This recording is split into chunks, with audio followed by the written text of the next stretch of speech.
What if every day didn't start with stress, confusion, or chaos, but with calm, strength, and clarity? What if before the world could reach you with noise, you had already told yourself the truth that no one else could give you? That's the power of a daily Stoic mindset. It doesn't wait for motivation. It builds it. It doesn't beg for peace. It creates it. But let's be honest. How many mornings have you started with anxiety instead of purpose? How often have you opened your eyes and already felt behind, reacting to everything, emails, messages, problems, before even brushing your teeth? This isn't just about feeling better. It's about building a life that's unshakable from the moment you wake up. Stoicism is not a theory. It's a habit. And that habit begins with what you tell yourself every single morning. Because the words you say in silence become the blueprint for how you face the world. Today, you'll discover 12 simple but powerful truths to speak to yourself every day. They are not fluffy affirmations. They are mental armor.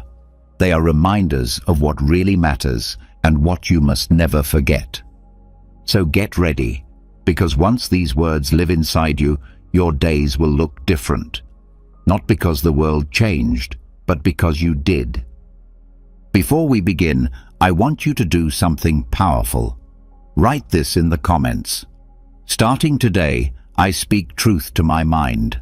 I am Stoic. That's not just a sentence. That's you planting the flag. That's you claiming your identity, not as someone who reacts, but as someone who chooses, someone who leads. Say it once, say it out loud, then say it in your heart every morning, because once you do, the world loses its grip and your mind becomes your greatest ally. Now let's begin. Number 1. Today I practice the art of non-response. Most people think strength means speaking up, jumping in, fighting back. But real strength, the kind that lasts, is quiet. It's not loud. It's not aggressive. It doesn't need a stage. It just is. Every morning, remind yourself, you don't have to answer everything. You don't have to react to every comment, every insult, every opinion that crosses your path. That's not your job. There's a strange kind of pressure today to always say something, to reply, to defend, to prove. But the Stoic wakes up and chooses something rarer: silence, stillness, space. Why? Because true power lies not in reacting, but in deciding when to act and when not to. Just think about how much energy is lost every day over things that don't matter. A rude driver, a critical comment, a message that rubs you the wrong way. Your mind gets pulled into battles that leave you tired, anxious, or angry. But what if you didn't step into those battles at all? What if you let them pass by like clouds? You don't owe the world your reaction. You don't have to comment on every wrong thing you see. You don't have to explain yourself to people who aren't really listening. Your peace is not public property. It's your job to protect it. And one of the most powerful ways to protect it is through non-response. This doesn't mean weakness. It doesn't mean you're avoiding life. It means you're choosing what deserves your attention. It means you are rising above the noise. The Stoic doesn't get pulled into every storm. He becomes the calm in the storm.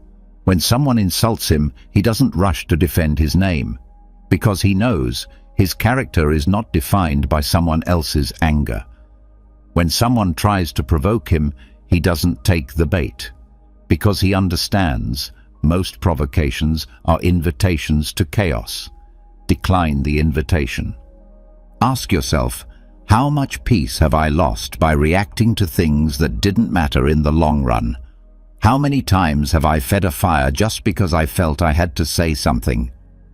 Every morning, look in the mirror and say this: I am not obligated to react. Say it again. Let it sink in. I am not obligated to react. Because that's where your freedom lives. Not in doing more, but in doing less with purpose. Even Marcus Aurelius, who ruled an empire, understood the importance of restraint. He wrote about it in his journal almost daily. He knew the power of pausing, the power of letting things be, the power of refusing to be pulled into every emotional current that came his way.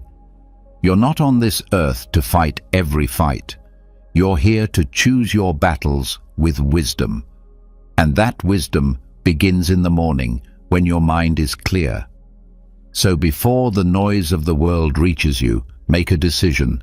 Tell yourself, today I will respond only when it serves my values. I will not react just to feed my ego. It will feel strange at first. People might expect a reaction. They might push harder. But eventually they'll understand. You're not easily moved. You're grounded. And that kind of presence? It's rare. It's powerful. And it starts with one simple habit: non-response. So the next time someone tests your patience, remember, you don't need to explain, argue, or correct. You can simply breathe, pause, walk away, keep your peace. Because silence, when chosen with strength, is not empty. It's full of power. Number 2, I am not owed clarity, closure, or comfort. Let's tell the truth that most people avoid. Life doesn't owe anyone an explanation.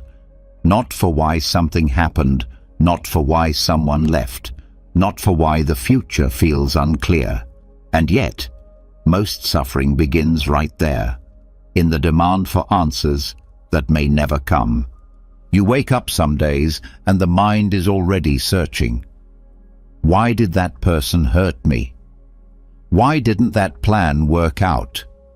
Why do I feel stuck, confused, or off track? The problem is not the question.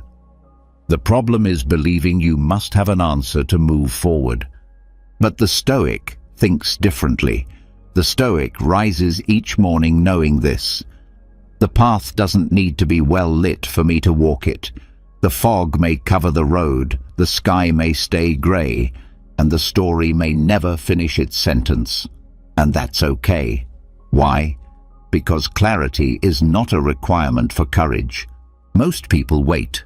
They wait for closure to heal. They wait for comfort to act. They wait for certainty before they choose. But that waiting turns into wasting. Wasting time, wasting peace, wasting life. The Stoic does not wait. The Stoic walks forward, even in mystery. Every morning, remind yourself, I walk through fog without complaint. That one sentence can change how you carry everything. It shifts your energy from needing control to choosing flow. You don't chase explanation, you stand in experience. Think about how much energy you've spent trying to understand things that simply won't make sense. Why someone betrayed you, why life was unfair, why you didn't get the result you worked for. The answers may never come, and even if they did, would they change anything? Would they truly give peace, or would they just feed the mind's hunger for neatness? You're not here to be fed stories. You're here to build strength, and strength doesn't grow from ease. It grows from walking into the unknown and staying calm when it stays unknown. That's what makes the Stoic rare. While others demand comfort, the Stoic prepares for discomfort. While others demand closure, the Stoic finds peace in open endings. While others panic in uncertainty, the Stoic breathes deeper and takes the next step. You don't need the full picture to paint today. You don't need a conclusion to write your next sentence. Life is not a solved puzzle. It's a journey through shifting weather. Sometimes the sun shines, sometimes it doesn't. But you walk either way. Every morning repeat this truth to yourself. I am not owed clarity, closure, or comfort. Say it again. Let your nervous system hear it. Let your expectations loosen. Let your grip on the uncontrollable relax. Because peace does not come from having the answers. Peace comes from stopping the demand for them. And if you need proof that this mindset works, look at the lives of the Stoic masters. Epictetus was born into slavery, stripped of freedom, family, and security. He did not wait for comfort to begin living wisely. He used discomfort as a classroom. He did not wait for life to make sense. He made sense of himself. That's the invitation here. Not to like the fog, but to move anyway. Not to reject the pain, but to learn from it. Not to need comfort, but to create courage. So when the day feels unclear, don't fight it. Don't freeze, and don't fall into the trap of thinking you've lost your way. You haven't. The path is still there. You just can't see the full map. And that's normal, because the Stoic doesn't need a map to keep walking. He doesn't need an explanation to keep choosing. He doesn't need life to make sense in order to make progress. So write this in your soul: I am strong enough to live with mystery. And let that strength carry you through whatever the day brings, with quiet confidence and with peace that no answer could ever give. Number 3. This moment is already enough. Before the rush begins, before the world tells you to run faster, earn more, prove something, stop. Take one breath, just one, and notice this. You are already here. You are already breathing. You are already alive. That alone is enough. But that's not how most people live. From the second they wake up, there's a silent panic. I need to catch up. I need to fix everything. I need to become something more. And so they start their day in a place of lack, as if today is just a race to fill a hole that was never supposed to be there. The Stoic lives differently. He doesn't begin with emptiness. He begins with sufficiency. Not because everything is perfect, not because life has no struggle, but because this moment, right now, is a gift, and it's whole. Even if it hurts, even if it's quiet, even if it's not what was expected.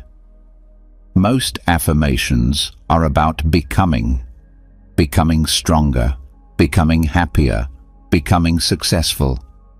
And that's fine. But Stoicism asks a harder, deeper question.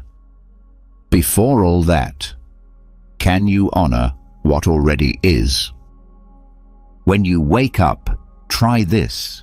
Instead of rushing into thoughts of what's missing, pause and say, this moment is already enough. Say it even if you don't believe it at first. Let it echo in your mind. Let it remind you that you don't need to chase your worth today. You just need to start with it. The world will tempt you to want more. That's how it keeps your attention. A better phone, a better body, a better version of yourself that always seems just out of reach. But the Stoic isn't hypnotized by that. He doesn't crave more just to escape the now. He asks, what if I want differently instead? Not less, not nothing, just differently. Not out of fear, not out of shame, not out of comparison, but out of alignment. Look at a single breath, not the one that just passed, not the one that's coming, just the one you're taking now. You didn't earn it. You didn't chase it. You didn't control it. And yet, it arrived. That's the kind of peace Stoicism invites you to see. That this breath, this sky, even this pain, it can be enough. And when you start the day like that, something amazing happens. Your actions don't come from desperation. They come from clarity. You don't chase success to feel whole. You build things because you're already whole. You don't need validation to move. You move because movement is natural. This is not about becoming passive. It's about becoming present. It's about building from peace, not anxiety. About growing from stillness, not noise. Marcus Aurelius, the emperor who had everything, still reminded himself daily to be content with the present. He knew that the mind always wants to live in either yesterday's regret or tomorrow's fear. But the Stoic trains his mind to return to now, not because it's easy, but because now is the only thing that truly exists. So tomorrow morning, when your alarm rings, don't begin with a checklist. Don't open your phone. Don't measure your value by the day's goals. Instead, sit up, take a breath, and whisper to yourself, I begin with fullness, not lack. This moment is already enough. Let your morning rise from that truth, and let everything else, your actions, your growth, your ambition, become an addition to peace, not a desperate reach for it, because peace doesn't come after the day is done. It begins the moment you choose to say, right now, as I am, with what I have, is already enough. Number 4, I don't control the wave, I surf it. Every day brings something new. Some days feel smooth, others slam into you like a storm you didn't see coming. And here's the truth that most people spend their whole lives resisting. You don't control the wave. You can't control the weather, the traffic, the moods of others, or the unexpected twists that show up without warning. But the Stoic doesn't fight that. The Stoic doesn't yell at the wind. He doesn't curse the sea. He does something much wiser. He learns how to surf. The need to control everything is the fastest way to feel defeated. When life doesn't go as planned, control says, this isn't fair. Control says, fix it, force it, make it obey. But Stoicism offers a softer, stronger way. It says, let go, adapt, flow. You wake up and the day already has a shape of its own. You can fight it, or you can move with it. One brings stress, the other brings strength. Tell yourself each morning, my job is not to freeze the ocean, my job is to ride the wave. And what a freeing thought that is. You don't need the world to cooperate in order to be okay. You don't need every moment to be smooth in order to stay steady. Control feels powerful, but it's often a trap. It creates tightness, fear, perfectionism. You hold your breath, trying to hold it all together. But surfing is different. It's movement, it's balance, it's trust. You respond to what is, not what you wish it was. Think about the ocean. It's alive. It changes every second. Just like life. Sometimes it's calm, sometimes it's wild, but always it moves. And the Stoic? He doesn't fight the movement. He rides with poise. The Stoic understands that reality isn't personal. A storm doesn't mean punishment. A calm day isn't a reward. Both are just waves. And the goal is not to judge the wave. It's to ride it without drowning in fear or ego. Let this truth shape your mornings. Power is not in domination, it's in adaptation. That means when plans shift, you shift too. When someone disappoints you, you don't break, you bend. When the unexpected shows up, you don't panic, you adjust. That's real strength. Not forcing life to fit your mold, but shaping yourself to meet life as it is. Epictetus, who lost his freedom but kept his peace, said it best. It's not what happens to you, but how you respond that matters. That's what surfing the wave means. Responding, not reacting. Riding, not resisting. So before the day starts pulling you in every direction, stop and remind yourself, I don't need to control this day. I need to meet it with skill, like a surfer who trusts his balance more than he fears the tide. You will fall sometimes. That's part of the wave. But falling doesn't mean failure. It means you're learning, getting stronger, more agile, more present. And when you fall, you don't quit. You reset. You paddle back out. Because the Stoic doesn't crumble in chaos. He moves through it with presence. So tomorrow, when the unexpected happens, and it will, don't tense up. Don't resist. Breathe. Feel the wave and ride. Because you weren't born to control the ocean. You were born to surf it. Number 5. I owe the world nothing but my alignment. You were not born to explain yourself to everyone. You are not built to carry the weight of every opinion, expectation, or assumption. And yet, how often do people wake up and immediately start doing exactly that? Bending, explaining, pleasing, apologizing for simply existing. The Stoic sees through this. He knows that life is not about pleasing crowds or gaining approval. Life is about alignment, not with everyone else, but with yourself, with truth, with reason, with inner clarity. Each morning, most people silently ask, who do I need to impress today?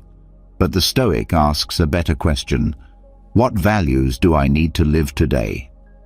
That one shift, from seeking approval to living by principle, is the difference between peace and pressure, between power and performance. You do not owe the world your energy. You owe it your integrity. That means you don't need to explain every decision to someone who misunderstands you. You don't need to sacrifice your peace just to make someone else more comfortable. You don't need to bend every time the social wind changes direction. You just need to stay in alignment with what matters, with who you are when no one's watching, with the truth that doesn't change, even when people do. When you wake up, remind yourself, I align with reason, not reaction. That's your compass, not gossip, not judgment, not outside noise, just reason, just virtue, just clarity. Because the moment you start reacting to everything, you lose your center. You become scattered. You chase validation instead of embodying values. And that's not strength, it's exhaustion. But when you choose alignment, you walk differently. You don't need to raise your voice to be heard. You don't need to justify your boundaries. You don't need applause to know you're doing the right thing. Let your integrity speak louder than your words. Think about it. How many times have you shrunk your truth just to avoid being misunderstood? How many times have you said yes when you meant no, just to keep the peace? That kind of peace is fake, and it costs too much. The Stoic doesn't pay that price. He knows that true peace comes not from saying the right thing to others, but from saying the right thing to himself. Marcus Aurelius ruled an empire, but he didn't let public opinion shape his values. He wrote to himself daily, reminding his mind to stay firm, to stay calm, to stay in line with reason, even when surrounded by chaos and noise. That's your example. That's your path. So the next time you feel the urge to over-explain, to defend, to chase someone's approval, pause, take a breath. Ask, am I aligned right now, or am I reacting? And if the answer is reaction, realign. Quietly, firmly, without guilt. Because you don't owe the world your performance, you owe it your presence. And presence, when rooted in truth, is unshakable. So every morning, repeat this. I owe the world nothing but my alignment. And let that be enough. Let that be your strength. Let that carry you through every decision, every conversation, every moment. Because the world doesn't need more people who are liked. It needs more people who are anchored. Number 6. I prepare for loss without inviting it. Most people live as if things will always stay the same, that loved ones will always be around, that money, health, time will never run out. And then, when something is taken away, it feels like the ground vanishes beneath their feet. Shock, pain, collapse. All because they believed what they had was permanent.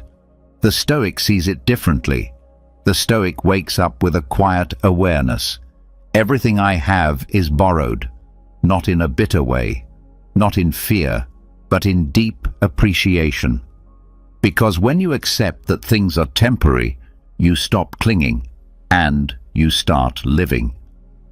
There's a phrase in Stoicism, memento mori. Remember, you must die.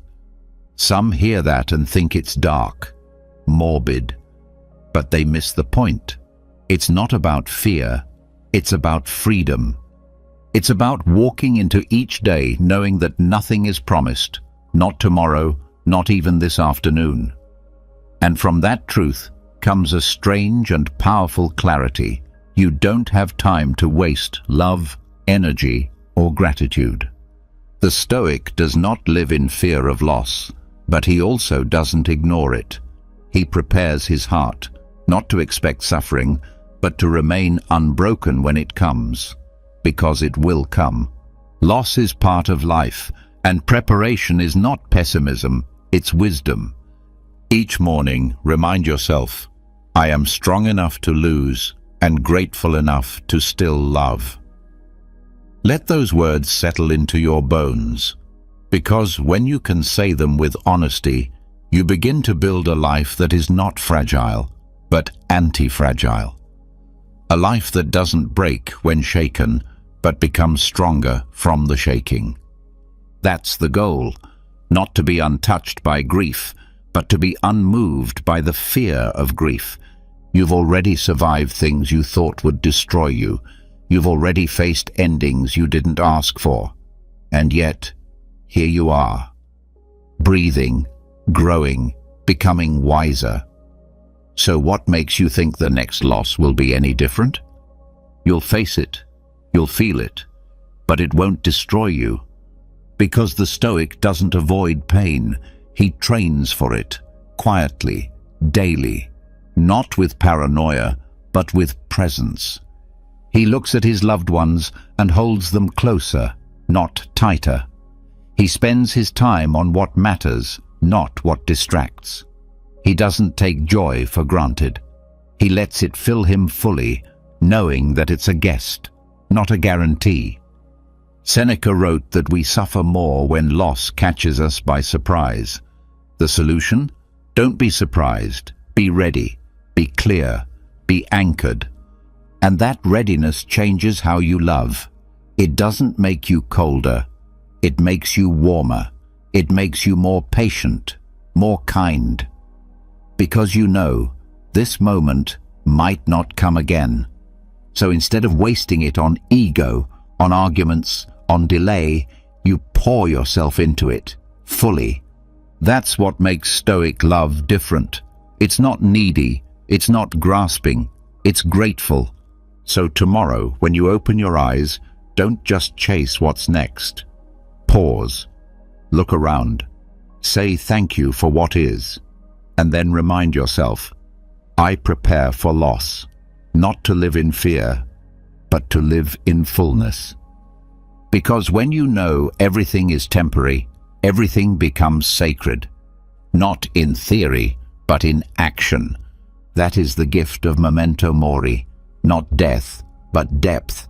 Not dread, but presence. Not sadness, but strength. Number 7. I am not my urges. I am their observer.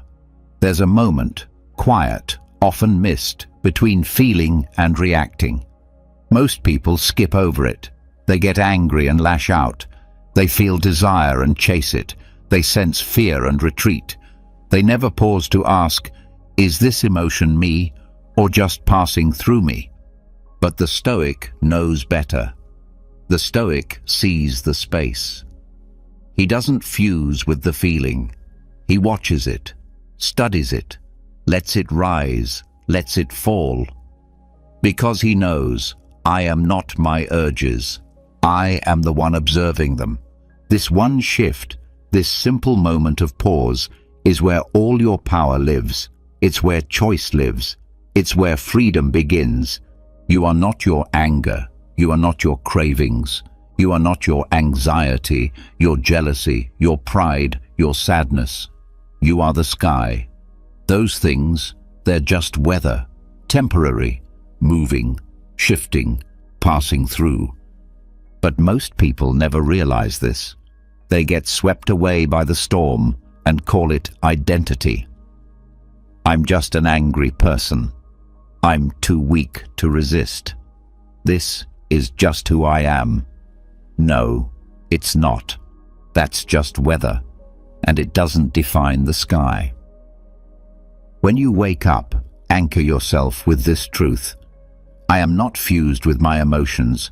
I am the one watching them float by.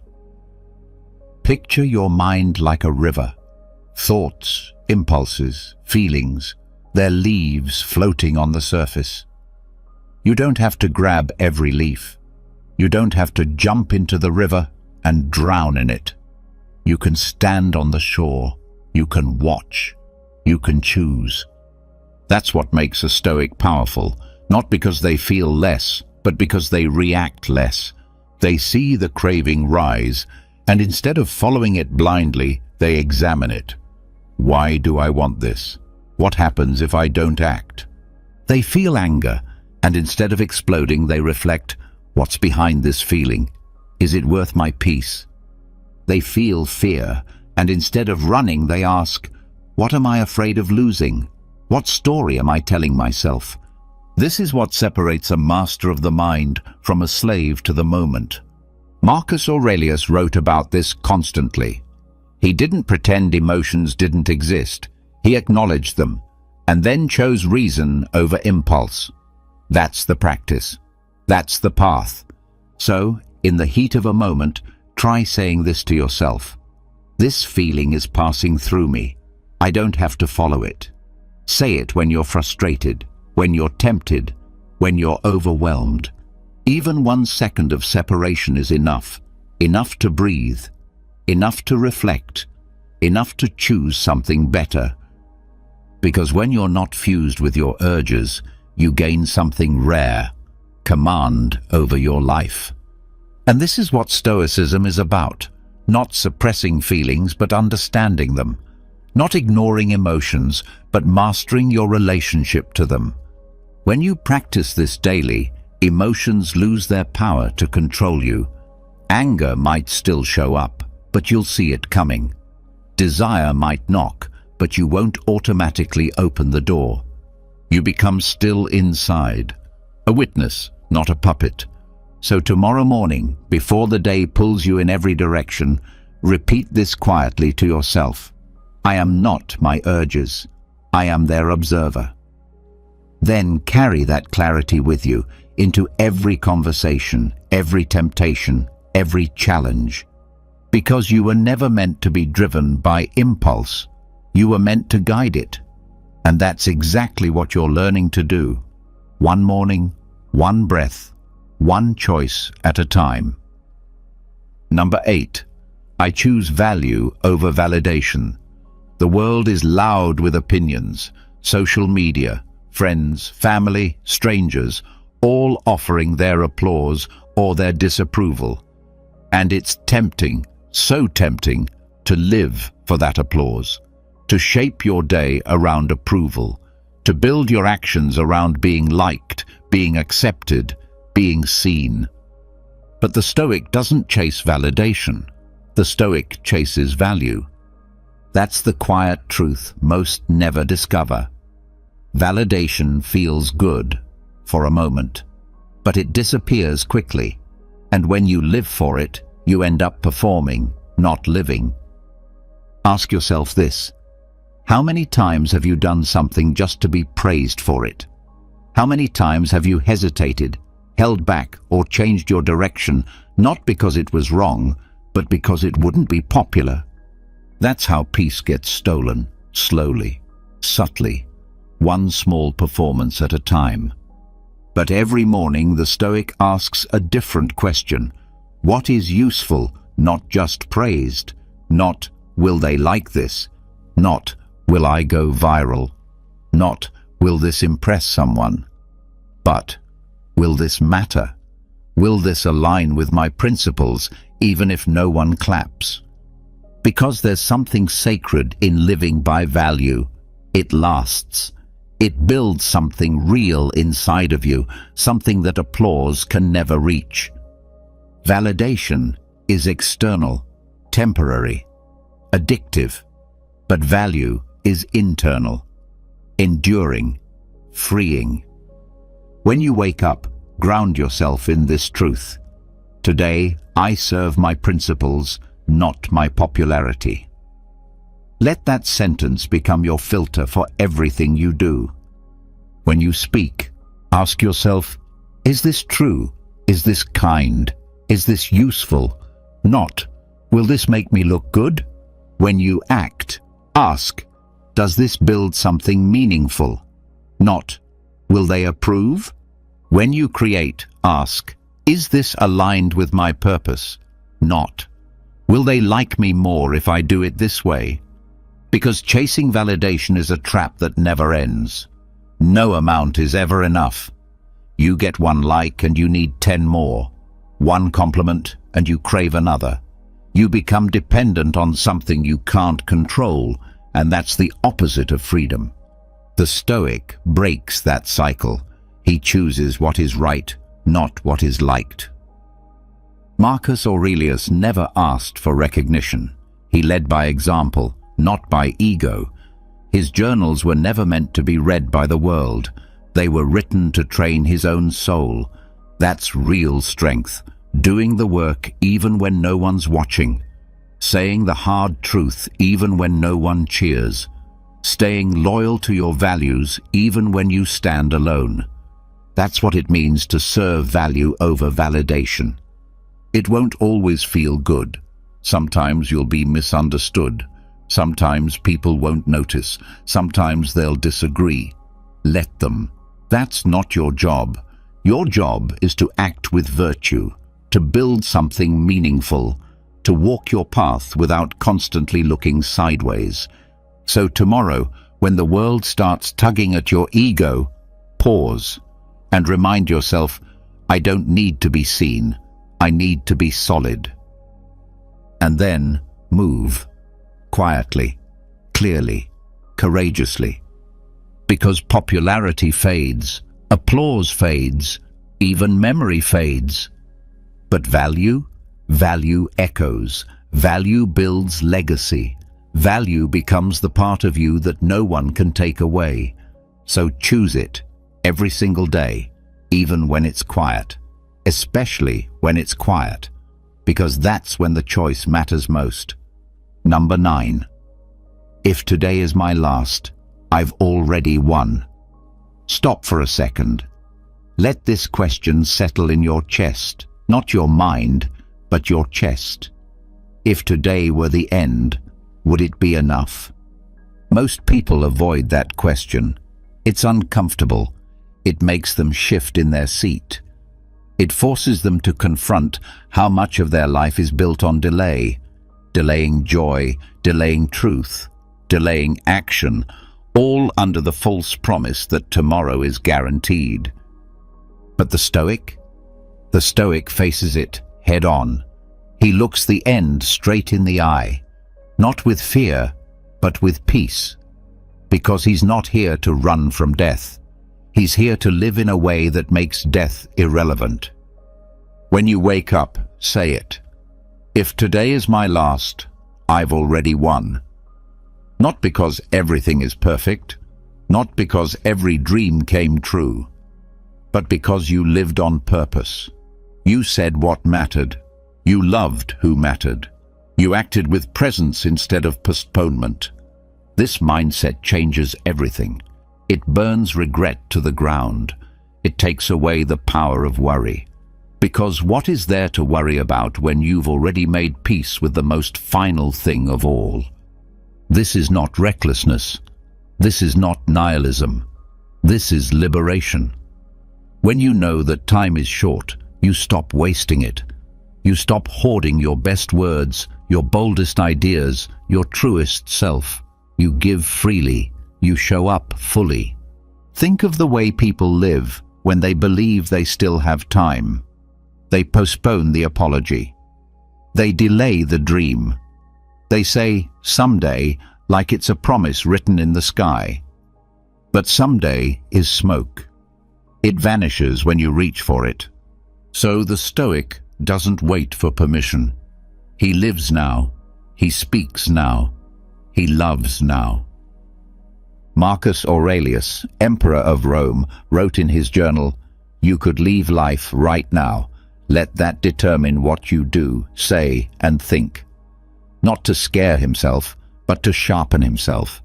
To make sure each day was lived as if it meant something. And it does. This sunrise, it could be your last. This meal, this walk, this conversation, they could be the closing scene of your story. So why not treat them that way? Why not give them the presence they deserve? If you knew today was the end, would you argue over petty things? Would you scroll endlessly? Would you shrink yourself to please people who don't even see you? Or would you rise with fire in your chest and say, "Let's go. Let's make this count"? That's what this affirmation is about. Not waiting for life to show up, but meeting it at the door, fully dressed, heart open, hands steady. And here's the twist.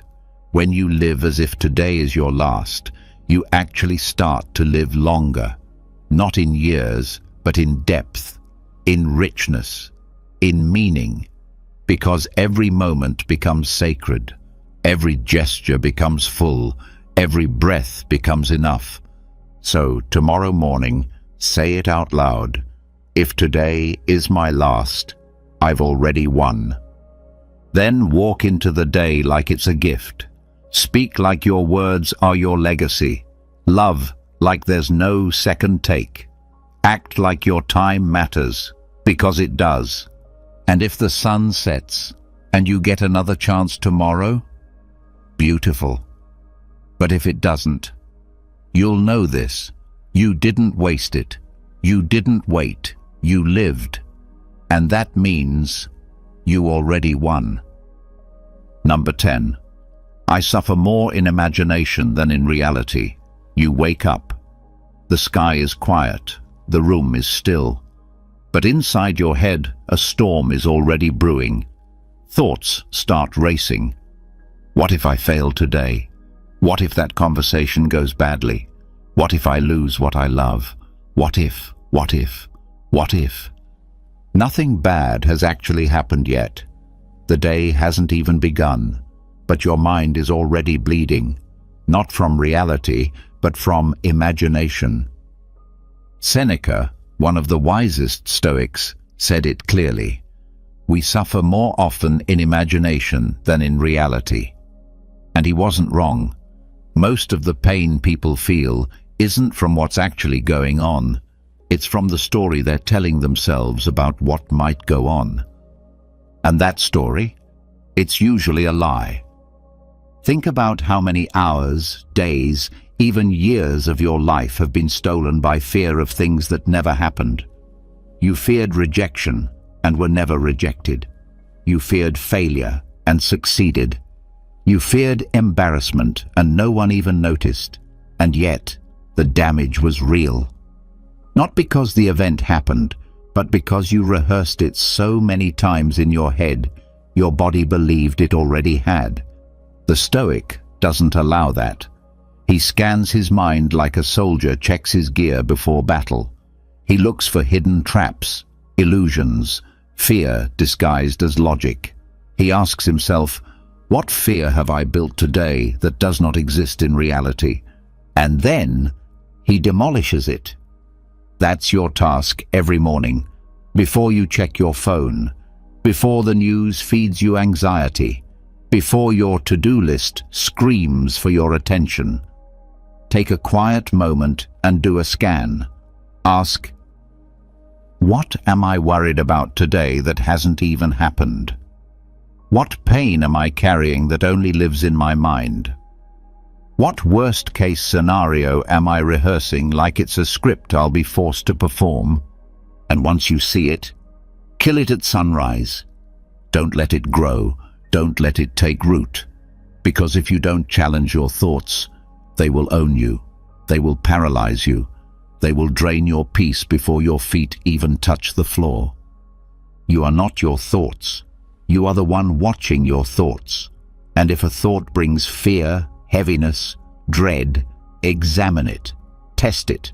Don't just believe it because it arrived in your head. Thoughts are not facts. They're visitors. You decide which ones stay. This is the Stoic's superpower. He separates what is real from what is imagined. He doesn't suffer twice, first in thought, then in reality. He suffers once, if at all, and often not even then, because he's trained his mind to stay in the present. The Stoic doesn't ignore risk. He prepares, but he does not let the shadow of risk destroy his light for the day. So repeat this to yourself. I suffer more in imagination than in reality. Let it become your shield. When fear rises, look at it calmly and say, you are not real yet, and I will not suffer for something that hasn't arrived. And if the thing you feared does arrive, you'll meet it with strength, not because you worried endlessly, but because you trained your mind to stay calm, clear, and present. Fear loses its power when you expose its lies. And most fear is just a ghost. It makes noise. It casts a shadow. But when you step toward it, you see there's nothing solid there. So tomorrow morning, don't let your imagination become a prison. Don't let false stories dictate a real day. Wake up, scan your mind, clear the fog, because the pain you fear hasn't happened yet, and it may never happen at all. So don't suffer for it. Don't bow to it. Stand up, breathe deep, and begin your day with freedom. Number 11. Their behavior is their mirror, not mine. You walk into a room and someone snaps at you. They roll their eyes. They cut you off. They ignore your kindness. And instantly, your mind starts to turn. Was it something I did? Did I say something wrong? Am I not good enough? Pause right there. Stop. Because what just happened has nothing to do with you. One of the deepest traps in life is taking things personally that have nothing to do with who you are. People's rudeness, their mood swings, their cold shoulders. None of that is a reflection of your character. It's a reflection of theirs. Say it clearly, firmly, and often. Their behavior is their mirror, not mine. When someone acts out, they are not revealing truth about you. They are revealing truth about themselves. You are simply the surface they're projecting onto. A person full of anger will find a reason to be angry. A person full of insecurity will find a reason to criticize. A person full of inner peace? They will walk through chaos without making it your fault. This is why the Stoic remains calm, not because the world is always kind, but because he refuses to mistake someone else's storm for his own. Before any interaction, at work, at home, in public, tell yourself this: what they do is a broadcast of their inner weather, not a judgment of my worth. Just like you wouldn't take it personally if it rained while you were walking down the street, you shouldn't take it personally when someone else dumps their emotional weather onto you. That's their cloud. That's their thunder. That's their chaos, not yours. The Stoic doesn't react to every temperature shift in the room. He holds steady, because his peace doesn't depend on other people being kind or happy or fair. His peace depends on one thing: his response. You get to decide if someone's bitterness becomes your burden. You get to decide if their disrespect poisons your mood. You get to decide if their chaos enters your space. And when you remember this truth, that their behavior is not a reflection of you, you gain something rare: emotional freedom. You stop chasing explanations. You stop shrinking your spirit to please people who are committed to misunderstanding you. You stop feeling small just because someone else feels threatened by your presence. Instead, you walk through storms dry. Think of Epictetus, who was born into slavery and treated unjustly by people with power. Yet he wrote and spoke with calm, wisdom, and dignity. Why? Because he understood that what others say or do does not belong to you unless you accept it. It's like someone trying to hand you a gift of poison. You don't have to take it. You can simply leave it where it is and keep walking. So tomorrow, as you face the world with all its unpredictable moods and messy emotions, carry this thought like armor. Their behavior is their mirror. I don't have to look into it. And then, act with integrity anyway. Be kind without needing applause. Be firm without needing to dominate. Be calm without needing the world to be. Because the storm may swirl around you, but it can't touch you unless you open the door. So don't.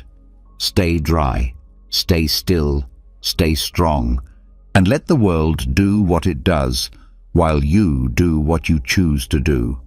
Rooted, grounded, unmoved. Number 12. I do not escape difficulty. I build the strength to stand inside it. Everyone wants the shortcut, the easy path, the life without friction. But here's the truth the Stoic knows and most avoid.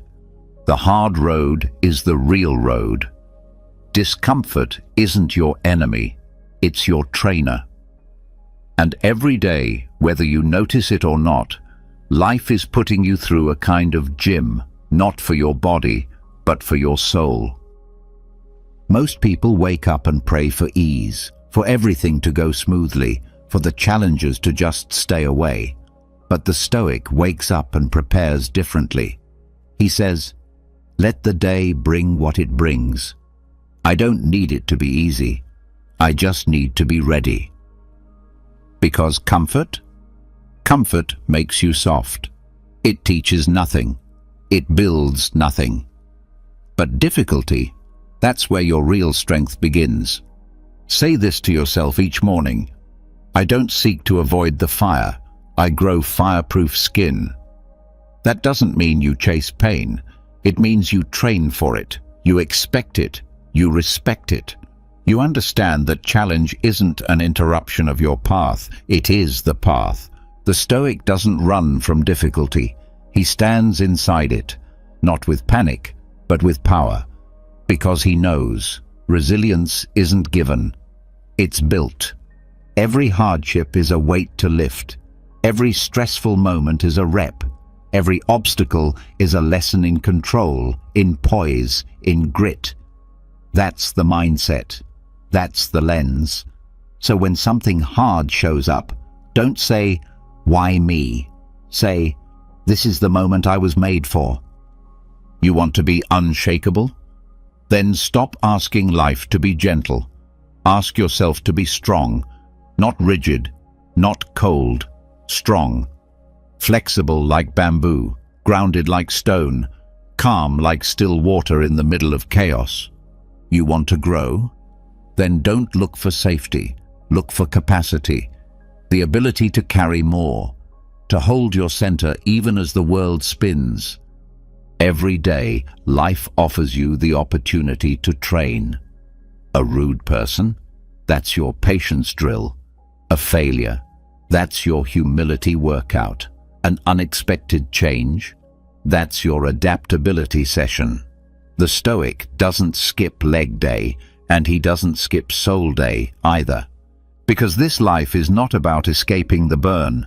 It's about learning how to stand inside it without being consumed. Marcus Aurelius ruled through plague, war, betrayal, and loss. But he never begged for escape. He built his core. He reminded himself, if it's endurable, then endure it. Stop whining. Not because he didn't feel pain, but because he refused to be ruled by it. And so must you. Stop seeing difficulty as punishment. Start seeing it as preparation. And every morning, remind yourself, today is a gym for my character. Every challenge is a weight to lift. I grow stronger not by escaping, but by enduring with grace. So when the heat comes, when the pressure rises, when the test shows up, don't run. Stand tall, stay centered, and let your resilience speak louder than your words. You don't need life to be easier. You need to become someone who doesn't break when it's hard. And you are becoming that. One challenge, one breath, one difficult day at a time. Every day is a battle.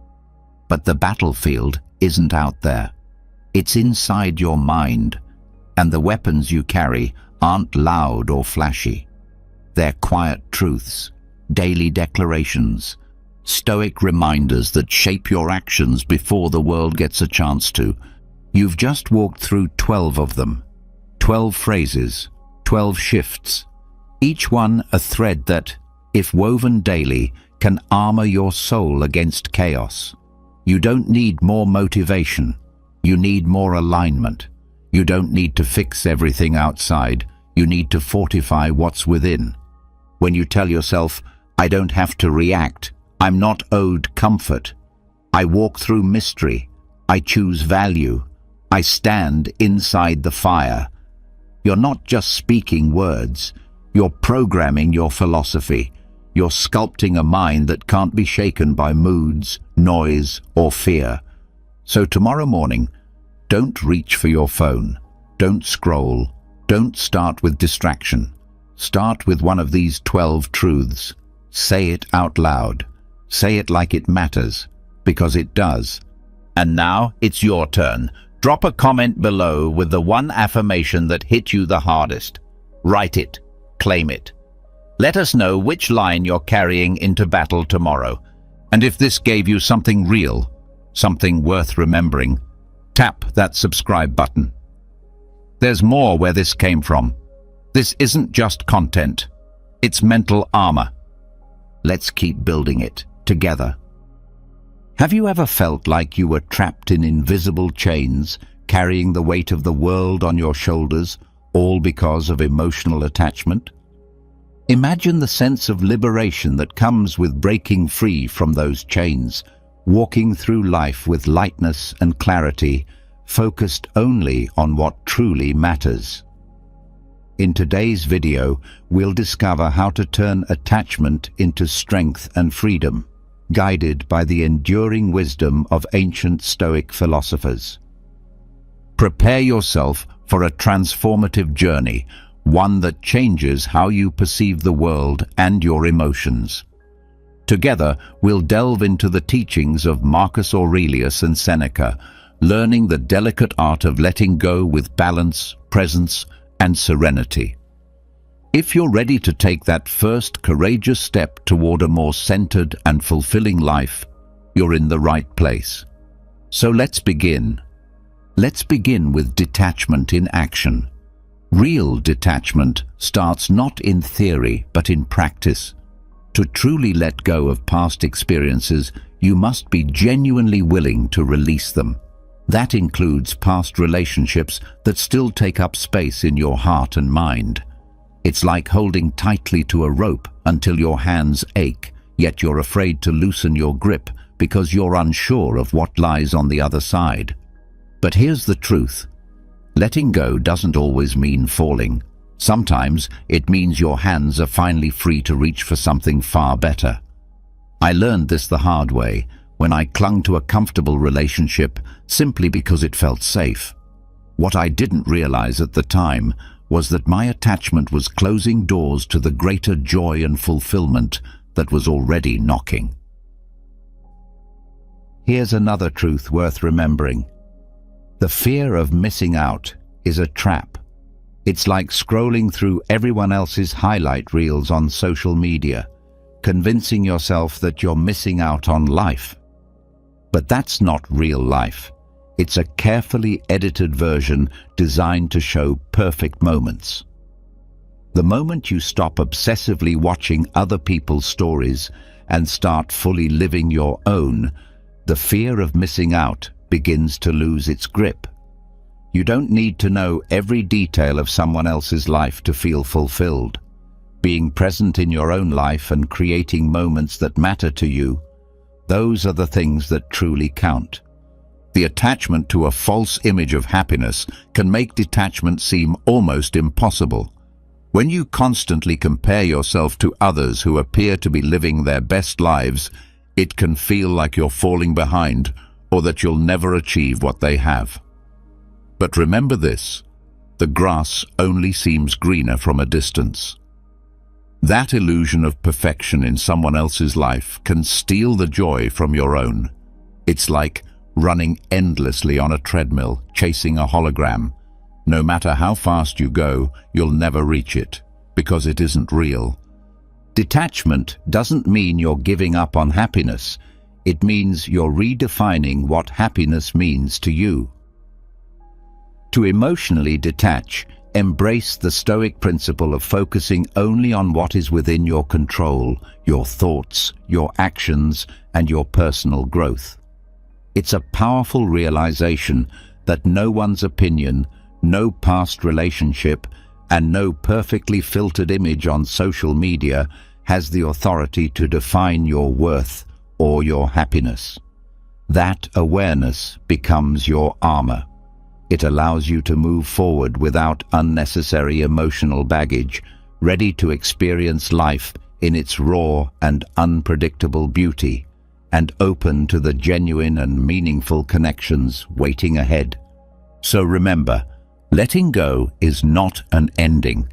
It's a bold and liberating step toward the life you truly deserve. Now let's explore the power of detachment. Why is detachment so vital to our inner peace and strength? When we become overly attached to people or situations, we unintentionally surrender control of our emotions to them. It's like handing someone else the remote control to your feelings, allowing them to flip through the emotional channels of your life at will. This kind of power over us can influence our happiness, sadness, and even lead us to make choices we would never consider in a more calm and balanced state of mind. Letting go doesn't mean you stop caring. It means giving the appropriate weight to things that lie beyond your control. Think of your emotions as a ship anchored in harbor. If you're bound by too many anchors, you'll never sail freely across the ocean of life. But the moment you begin lifting those anchors, one by one, you open yourself to new adventures, possibilities, and horizons.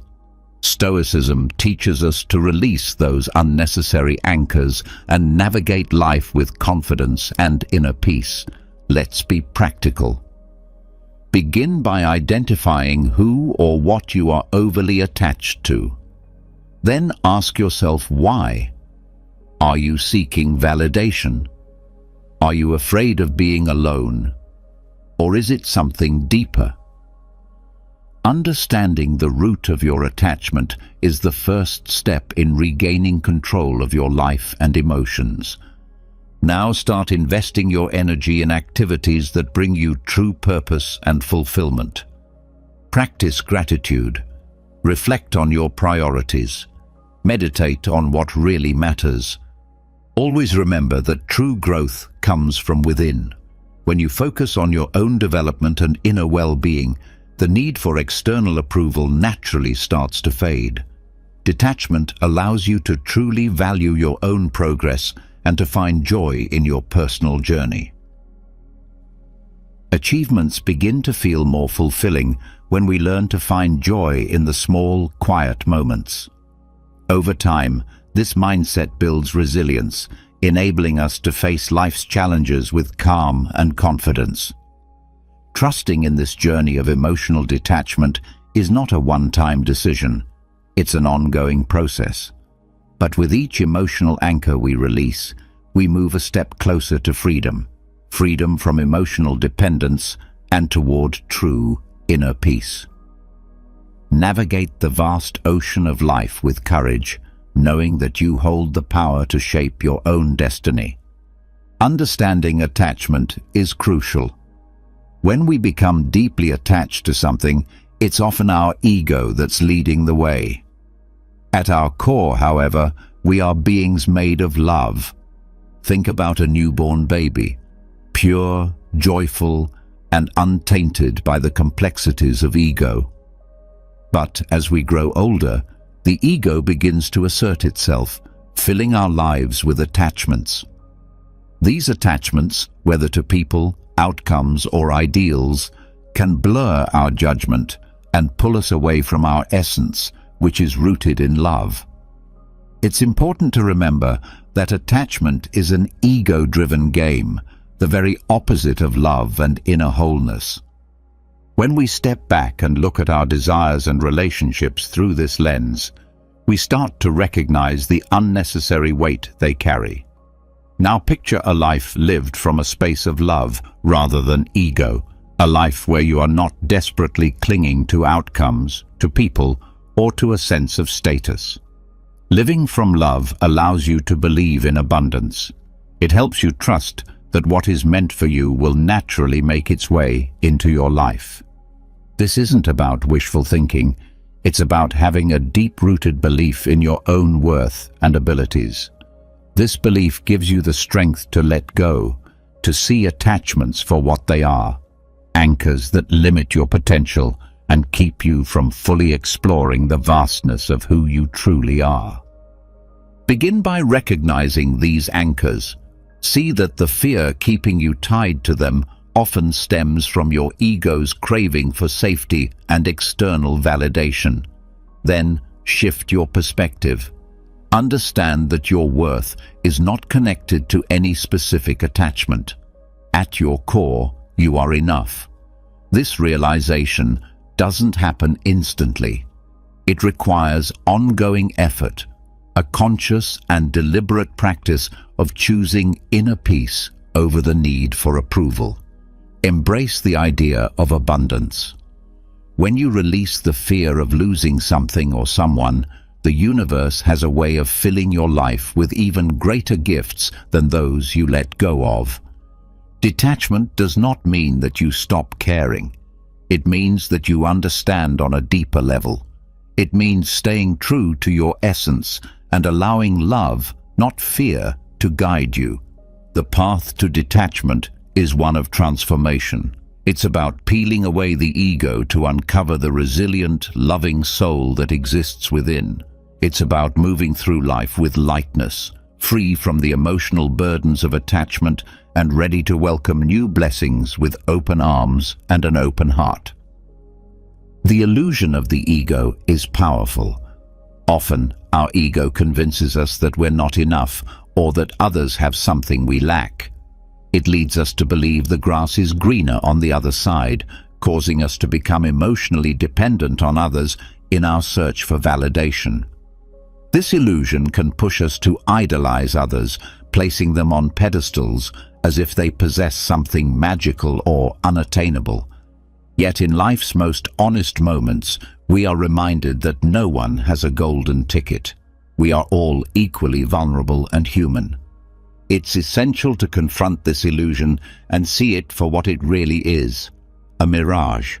Don't allow it to warp your view of yourself or those around you. Let's reflect on self-confidence and inner healing for a moment.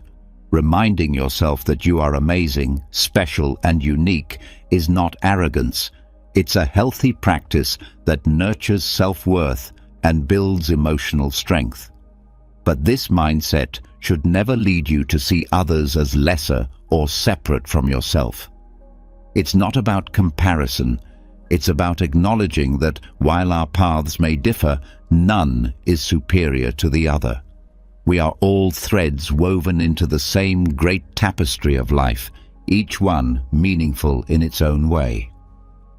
When it comes to attachment, especially in relationships, it's easy to fall into the mindset of scarcity, the fear of losing someone who feels irreplaceable.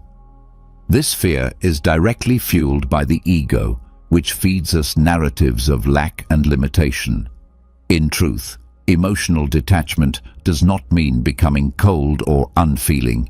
It means embracing the abundance of life and recognizing your own boundless capacity to love. It's about understanding that even if someone holds a special place in your heart, your sense of wholeness is not dependent on their presence. This realization brings freedom. It allows you to love more deeply, without fear, without clinging, and without desperation. It's a shift from attachment to appreciation. In harmony with Stoic philosophy, it is helpful to view everyone, including yourself, through a lens of equality. We all play roles in each other's lives, but no role is indispensable. Just as others impact our journey, we too contribute to theirs. But in the end, no one person holds the key to our inner peace. When we internalize this truth, we develop a deeper emotional strength, one that equips us to face life's uncertainties with grace. The Stoics taught us to focus on what lies within our control, our thoughts, our actions, and our will. By applying this mindset to our relationships and our attachments, we discover a path that leads to true peace and unwavering resilience. Let go of the illusions your ego creates and allow yourself to live from a place of clarity, love, and self-empowerment. This path connects deeply to the fifth way to happiness, a journey inward, asking a powerful question: where does true happiness come from? This question, when genuinely explored, can guide us away from unnecessary attachments and lead us into a space of emotional freedom. Understanding this idea is especially vital when we are faced with the difficulty of letting go of someone we once held dear. Letting go is not a moment, but a process, one that requires us to ground ourselves in the timeless wisdom of Stoicism. Stoicism doesn't teach us to sever ties out of bitterness or indifference. Instead, it calls us to realize that the most meaningful companionship we'll ever have is the one we cultivate with ourselves. Our true worth is not given to us by others. It is formed within through character and wisdom. The way we treat others reflects that inner foundation. It's easy to fall into the belief that our happiness is tethered to the presence of another person in our lives. We think our value rises with their approval and diminishes with their neglect. But this way of thinking binds us, shrinking our vast potential down to someone else's choices. It's like a bird forgetting its wings, believing it needs permission to fly. Now, imagine realizing that the sky has always been open. You were always meant to spread your wings on your own terms. This kind of self-sufficiency is deeply freeing. It teaches us that our worth doesn't rise or fall with the presence, absence, or opinions of others. Emotional detachment, then, isn't about pushing people away. It's about moving closer to ourselves. It's about redirecting our energy to personal growth, to becoming the fullest version of who we're meant to be. In doing so, we lift the weight of dependency. Think of it like growing a garden. You don't beg one flower to bloom, you nourish the soil, water the plants, and trust the natural process. By nurturing ourselves, we cultivate a garden that thrives, regardless of who enters or admires it. That inner cultivation becomes a resilient, independent, and deeply rewarding source of happiness. So, how do we walk this emotional path of detachment? It begins with the realization that you are whole, with or without someone's validation. Your journey is about exploring the vast landscape of your own inner sky. Learn to fall in love with the freedom that comes from flying solo. When you embrace the wisdom of Stoicism, you learn to focus only on what lies within your control, your thoughts, your actions, your growth. This doesn't mean closing off your heart or rejecting love and connection. It means emotionally grounding yourself in the stability of your own being. Remember, your self-worth isn't some incomplete puzzle waiting for someone else's piece. It's a masterpiece, already whole, yet open to receiving more beauty from the world around it. Let this be your empowering reminder. You've come this far, and that alone proves your courage and determination. The path of detachment is one of transformation, and with every step, you reveal the depth of your inner strength. Each act of letting go is not a loss, it is a gain, a testimony to your ability to grow, to rise, and to evolve into your highest self. Never forget, you are the anchor of your own life. No one else holds the reins to your emotions or your destiny. By releasing attachments that no longer serve you, you open the door to fresh possibilities, new adventures, and an inner peace that few ever experience. You are worthy of a life filled with joy, purpose, and meaningful connection. When you apply these Stoic principles and embrace detachment, you are not just transforming your own experience, you are becoming a beacon for others. Your journey inspires those around you to walk their own path of growth. Never underestimate the influence you carry. You are wise, you are resilient, you are filled with limitless potential. Continue forward with confidence, knowing that true happiness and freedom are always within reach.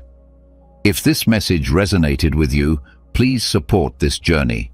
Like the video, subscribe to the channel for more inspiring content, and share this with those who may benefit from these powerful insights. We'd love to hear from you. Share your reflections and personal takeaways on emotional detachment in the comments below. Show your commitment to this path of growth by commenting with the phrase, "I'm ready to navigate freely." Your voice matters. Your journey matters. Let's keep creating content that empowers, heals, and uplifts. You're on the verge of a transformation, one that could shake you to your very core. What lies ahead is not just another tip or quick fix to enhance your life. These are powerful life lessons rooted in time-tested wisdom. If you truly choose to embrace and apply them, you won't walk away unchanged. And when you get to number 12, it might just leave you speechless. Let's be honest. We've all grown weary of surface-level advice that fades from memory the moment we hear it. But what you're about to explore isn't fluff. It's the enduring philosophy of Stoicism, ancient teachings that have stood resilient through the centuries for one very good reason. They work. This message isn't for everyone. It's for you, for the one who craves more than a shallow existence. It's for the one willing to turn inward, examine deeply, and grow. So stay with me, because what comes next might be the most important thing you've encountered in a long while. But before we begin, if you find value in videos like this, please consider subscribing and hitting the bell icon so you don't miss a single lesson. Some of these may be the light that guides you out of the darkest places. Let's begin. The first idea is about accepting negative thoughts and emotions. Have you ever noticed how your mind can feel like a haunted house, crowded with grim scenes and unsettling characters that refuse to leave? We all experience those moments when negativity feels like an unwelcome guest who just won't go. The instinct is to fight them, suppress them, or run from them. But here's the twist. The Stoics believed the path to peace wasn't in resisting these thoughts, but in accepting them. Yes, you heard that right. Accepting the presence of negative emotions is not surrender. It's the first step toward real inner peace. Imagine those thoughts are like noisy kids at a party. You can raise your voice, try to ignore them, even shut the door, but they're still there, yelling for attention. The Stoic approach suggests a different strategy: acceptance. Not to indulge them, but to allow them to exhaust themselves without pulling you into their chaos. This doesn't mean you're giving in to negativity or letting it dictate your life. Think of it like that stubborn coffee stain on your white shirt. No matter how much you scrub, a trace remains. Rather than obsessing over its removal, what if you simply acknowledged it as part of the fabric? Your negative thoughts are much the same. They're part of your experience, but they don't deserve control over your narrative. One way to practice this is by imagining your thoughts as a train pulling into a station. You can observe the train. You can even hear the announcements and feel the rumble. But you don't have to board it. You don't have to let it take you to places you don't want to go. This mental distance gives you room to breathe, reflect, and choose your response rather than react impulsively. So how do you embrace this acceptance without feeling like you're giving up? Start by recognizing a fundamental truth. Your thoughts and emotions don't have the power to hurt you on their own. It's your resistance, your attachment, your reaction that causes pain. The moment you stop clinging is the moment you take your power back. Letting go is like releasing a balloon into the sky. At first it might feel like a loss, but soon you realize you're lighter, freer. Meditation is a helpful practice here. No, I'm not asking you to retreat to a monastery or chant mantras all day. Just set aside a few quiet minutes each day to sit with your thoughts, without judging them, without following them. Imagine each thought as a leaf drifting along a river. Watch it float past. Don't grab it. Don't push it away. Just observe. Over time, you'll find these negative thoughts lose their grip, their urgency, their emotional weight. Accepting your emotions is like learning to dance in the rain rather than waiting for the sky to clear. Inner peace isn't about erasing the chaos. It's about finding rhythm and grace in the middle of it.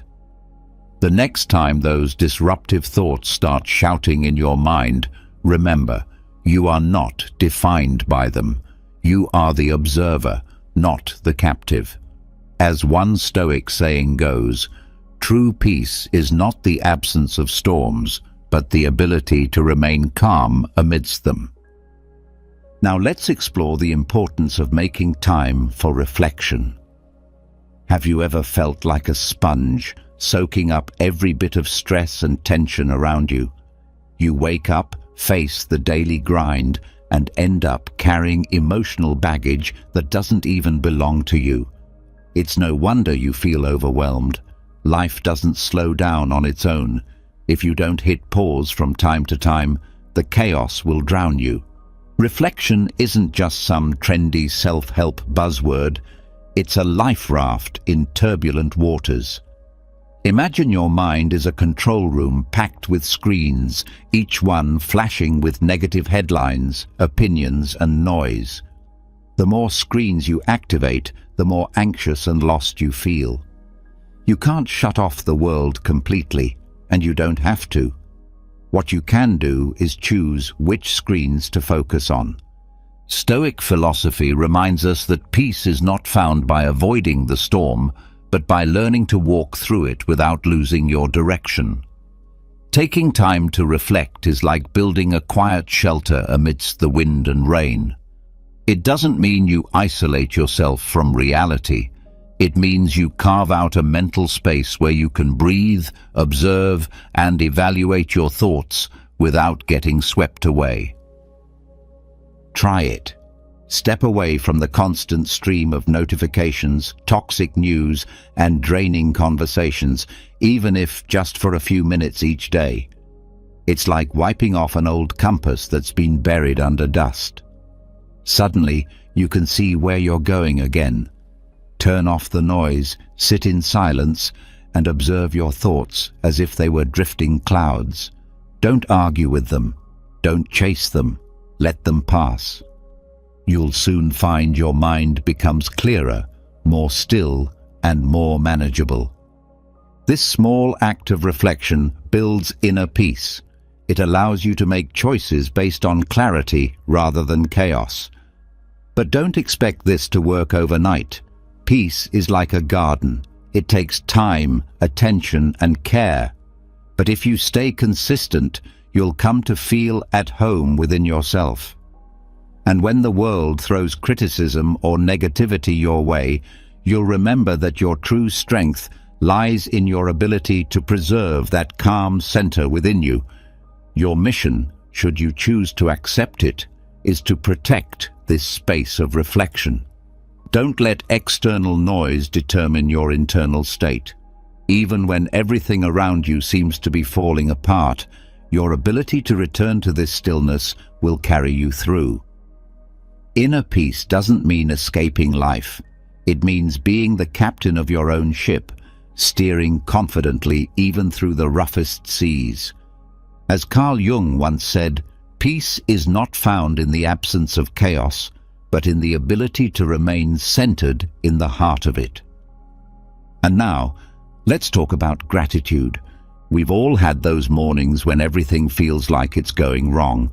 Maybe it's raining, maybe you spilled your coffee or got stuck in traffic.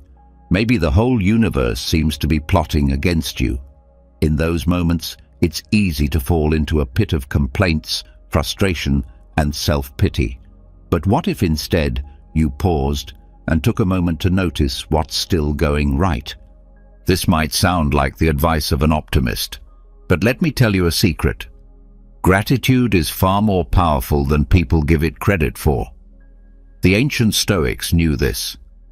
While the world around them collapsed, they learned to find strength not by avoiding hardship, but by discovering meaning and value within it. Instead of staring at the storm, they learned to notice the shelter. You see, gratitude shifts your focus. Rather than obsessing over what you lack, it teaches you to appreciate what you already have.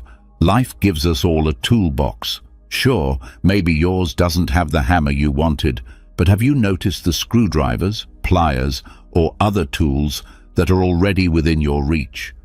Gratitude isn't just a feel-good trend. It's a profound change in perspective.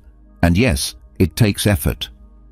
But that small daily habit of identifying something, anything you're grateful for, can gradually reshape your entire mindset. It's like unlocking a secret superpower that helps you weather life's difficulties with a sense of grace and balance. So, the next time you're stuck in traffic, sipping lukewarm coffee and grumbling about everything going wrong, stop for a second. Take a deep breath and remind yourself of just one thing you're thankful for. You'll be surprised how quickly the atmosphere shifts, not just around you but within you. Because in the end, gratitude is not about denying problems. It's about strengthening your spirit so those problems don't consume you. It's the practice of finding light even when clouds are heavy overhead. And it just might come across as just another trendy idea. But in truth, it represents a profound shift in mindset. Making a conscious choice to seek out something to be thankful for each day might seem like a small gesture, but it's far more powerful than it appears. It's like possessing an invisible superpower that helps you navigate life's highs and lows with a lighter heart. So the next time you find yourself caught in a whirlwind of negative thoughts, try something different. Rather than mourning the absence of your usual morning coffee, appreciate the fact that you have clean drinking water and a kitchen where you can prepare something comforting. It might sound strange at first, but this simple reframing can completely transform your outlook for the day. Now, I'm not suggesting you become an expert in gratitude overnight. Just like a plant that needs water, sunlight, and time to grow, gratitude too requires patience and gentle nurturing. You can begin this journey by jotting down 3 things you're thankful for before going to bed. It doesn't need to be a grand gesture. Simplicity is your greatest ally. Maybe it's the laughter you shared with a friend, a delicious dish you enjoyed, or a book that sparked something within you. As you consistently practice this, you'll find your capacity to discover joy in everyday moments naturally expands.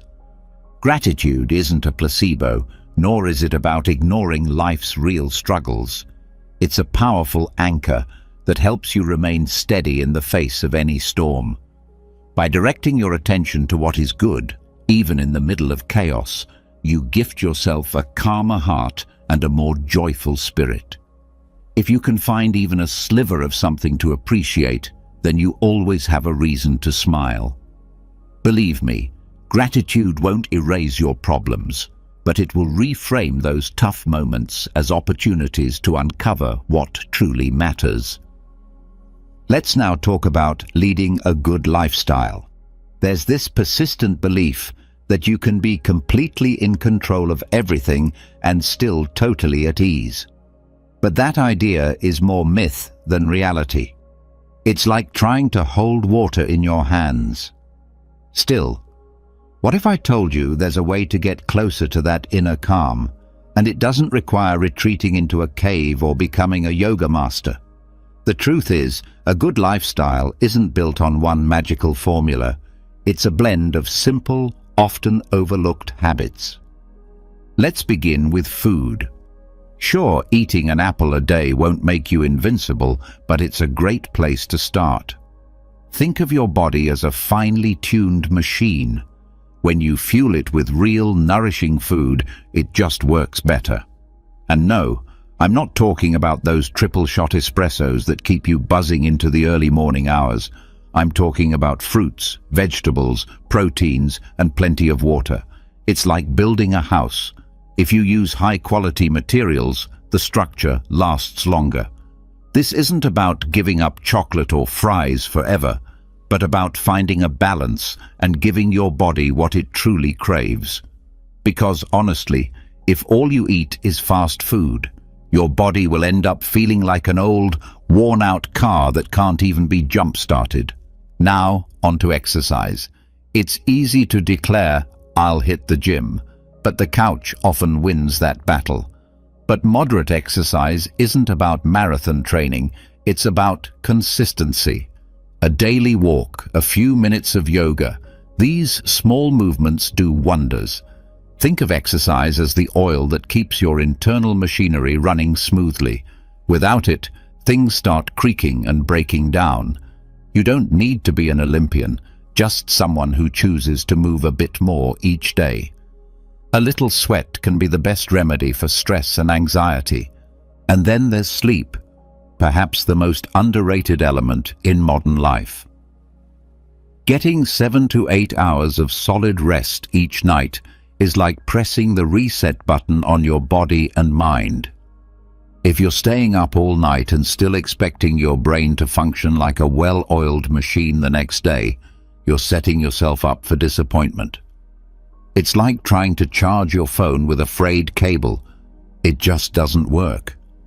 Without quality sleep, you're on a slow, exhausting path to burnout. So how do all these things tie into finding peace, even during life's messiest moments? Simple. When you prioritize your overall well-being, you're not eliminating problems, but equipping yourself to handle them better.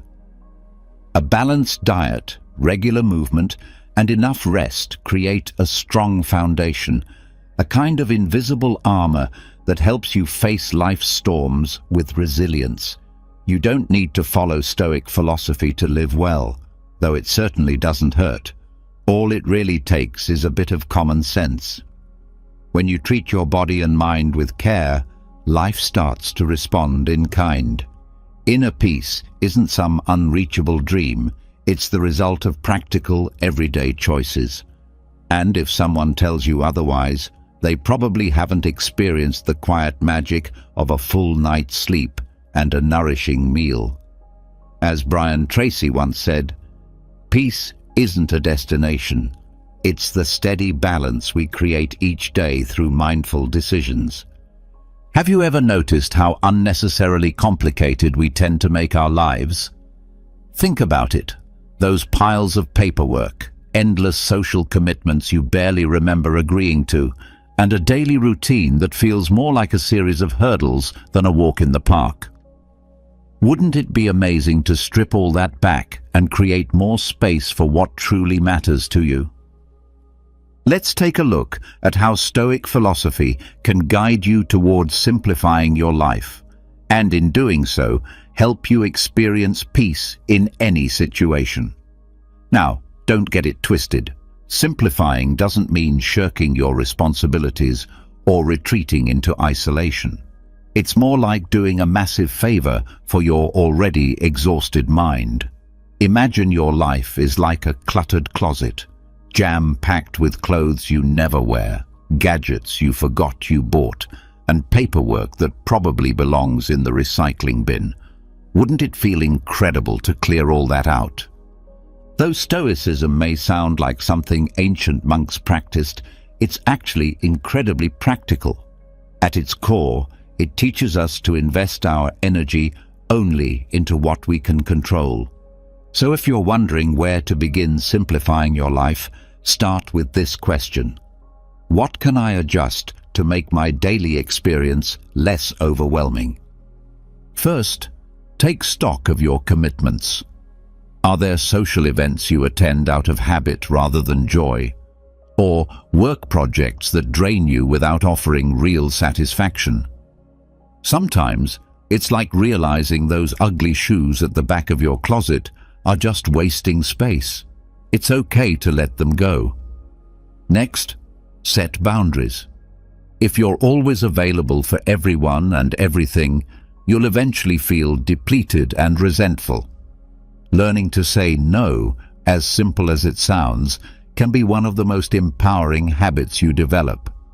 Your time is precious, so protect it. Lastly, treat your life like a treasure map. Identify what brings you the most joy and make sure your actions reflect those priorities. If family time or quiet afternoons are what truly light you up, then organize your schedule to make room for them. Simplifying isn't about giving up on life, it's about choosing it more intentionally. When you align your days with what matters most, you naturally reduce stress and create more space for peace. Living simply doesn't require a complete overhaul, just a conscious commitment to do less of what drains you and more of what fulfills you.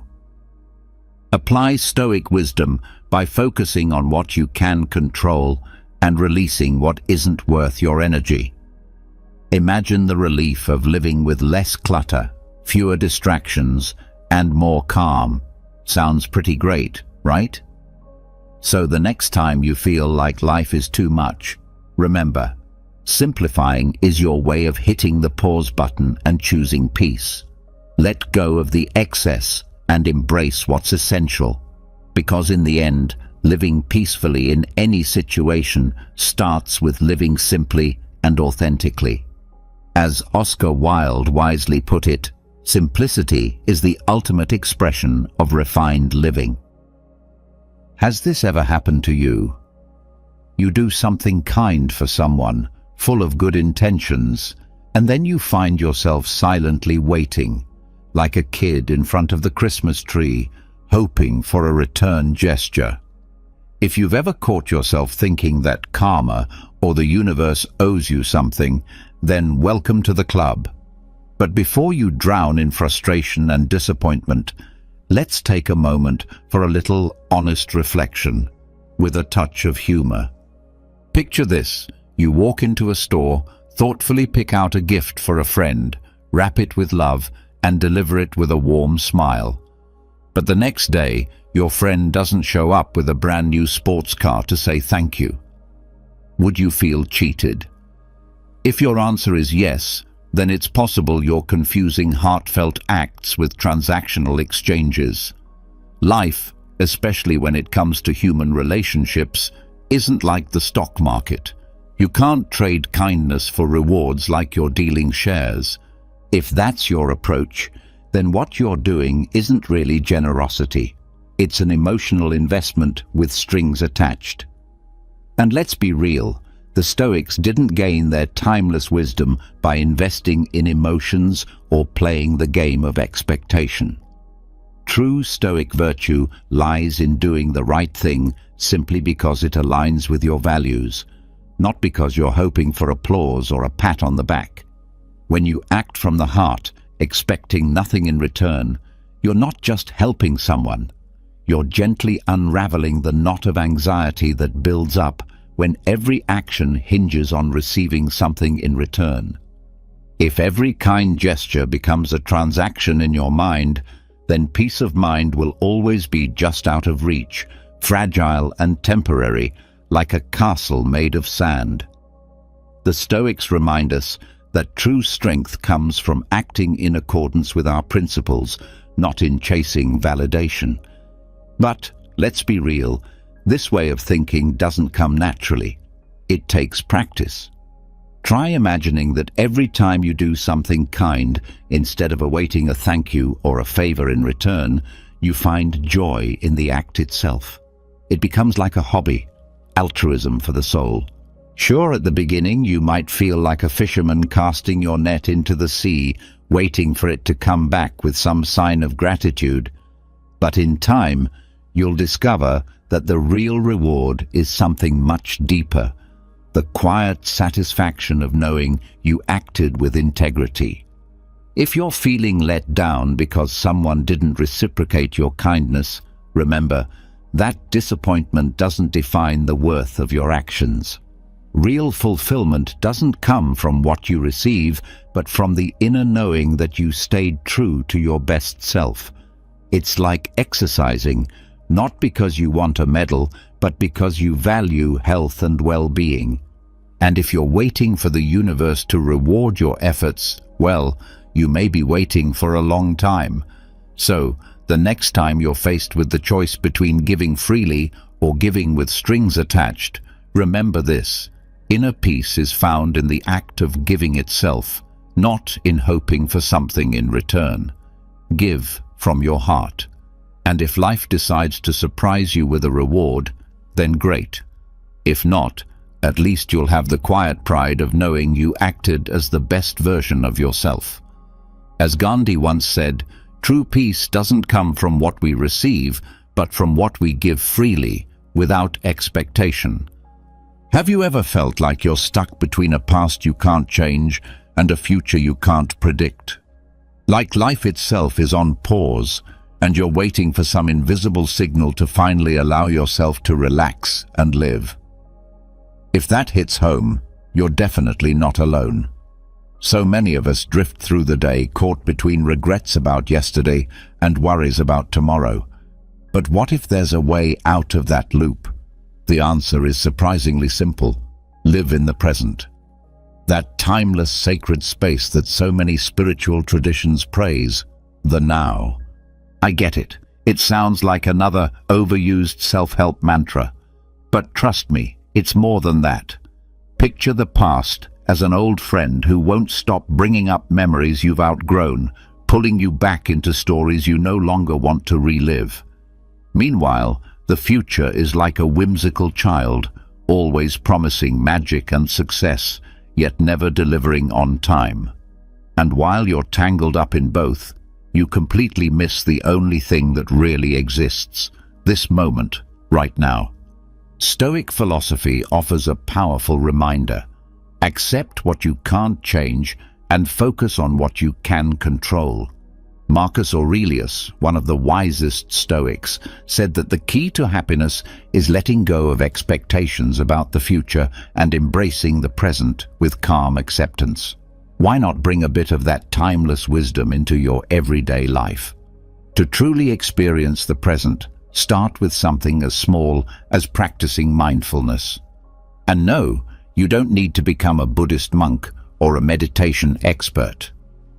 Mindfulness is simply the art of being fully aware of what you're doing in the moment.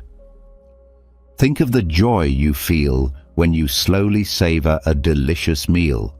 That's mindfulness in action. Try this. Next time you're doing something routine like washing the dishes, instead of thinking about tomorrow's to-do list or replaying a bad conversation, give that moment your full attention. Feel the warmth of the water, the texture of the soap, the sound of the dishes. That one simple act can become an unexpected pocket of peace. You can even bring this into your relationships. Rather than planning your reply while someone is speaking, really listen. Tune in, not just to their words, but to their emotions. This shift can transform your connections and ease your mental load. Now, living in the present doesn't mean ignoring your past or abandoning your goals. It means giving the current moment the space and respect it deserves. I'm not suggesting you ditch your responsibilities or forget your dreams. I'm just encouraging you not to get lost in the fog of what's already behind you or what hasn't yet arrived. The next time you catch yourself spiraling into thoughts of what was or what might be, ground yourself in what is. This moment, right now, is all you truly have. It's the only space where you can find real peace and contentment. So, hold on to that truth. The present is the only moment that belongs to you. Now, imagine this. You're in the middle of a strong river, and you're trying with all your might to swim upstream. It's exhausting, frustrating, and at some point, you start to realize maybe you're not meant to fight the current. That's what it feels like when you cling to emotions, memories, or thoughts that belong in the past. We've all been there. Stoic philosophy, which, yes, might sound like something tucked away in an old leather-bound book, has a clear and powerful message here. Peace comes from learning to let go.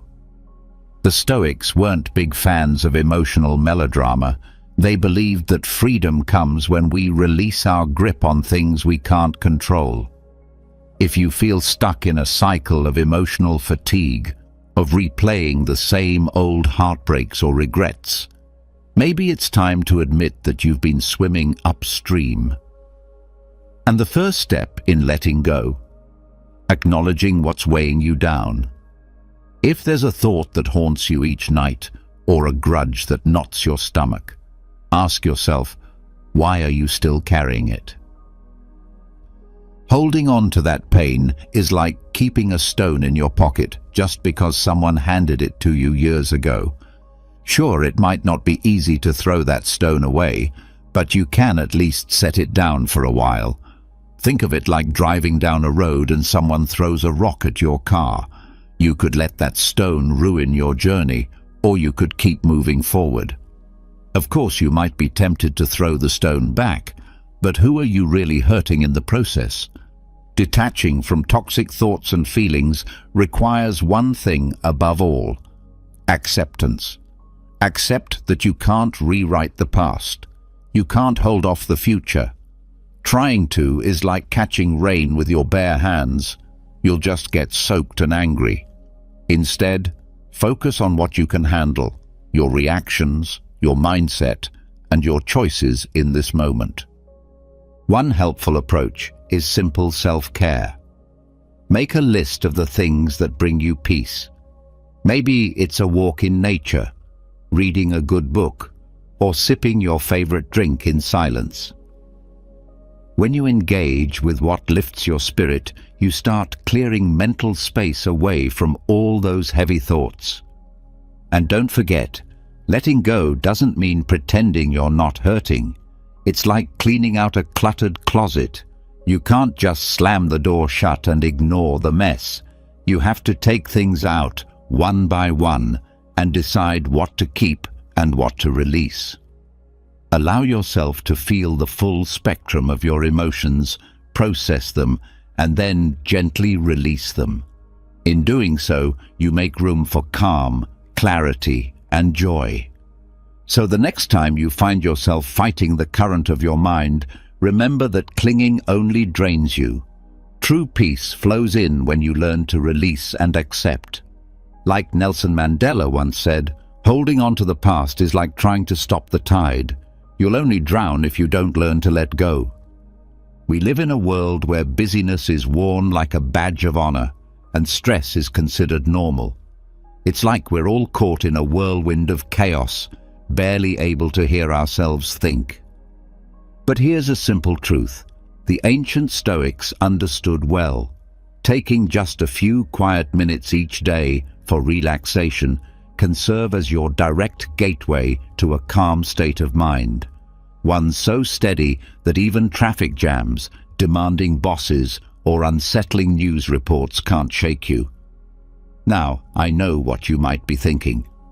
Meditation? That's just for monks or people hiding out in mountain caves.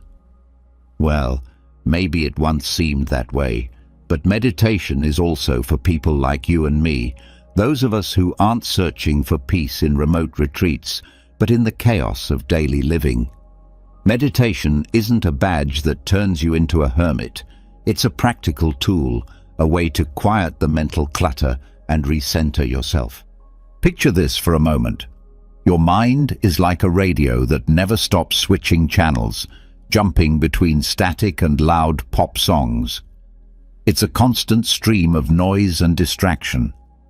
Meditation acts like a mute button, giving you a few moments of stillness in a sea of chaos. It doesn't aim to silence the noise forever. Instead, it teaches you how to live with it, without letting it drive you to the edge.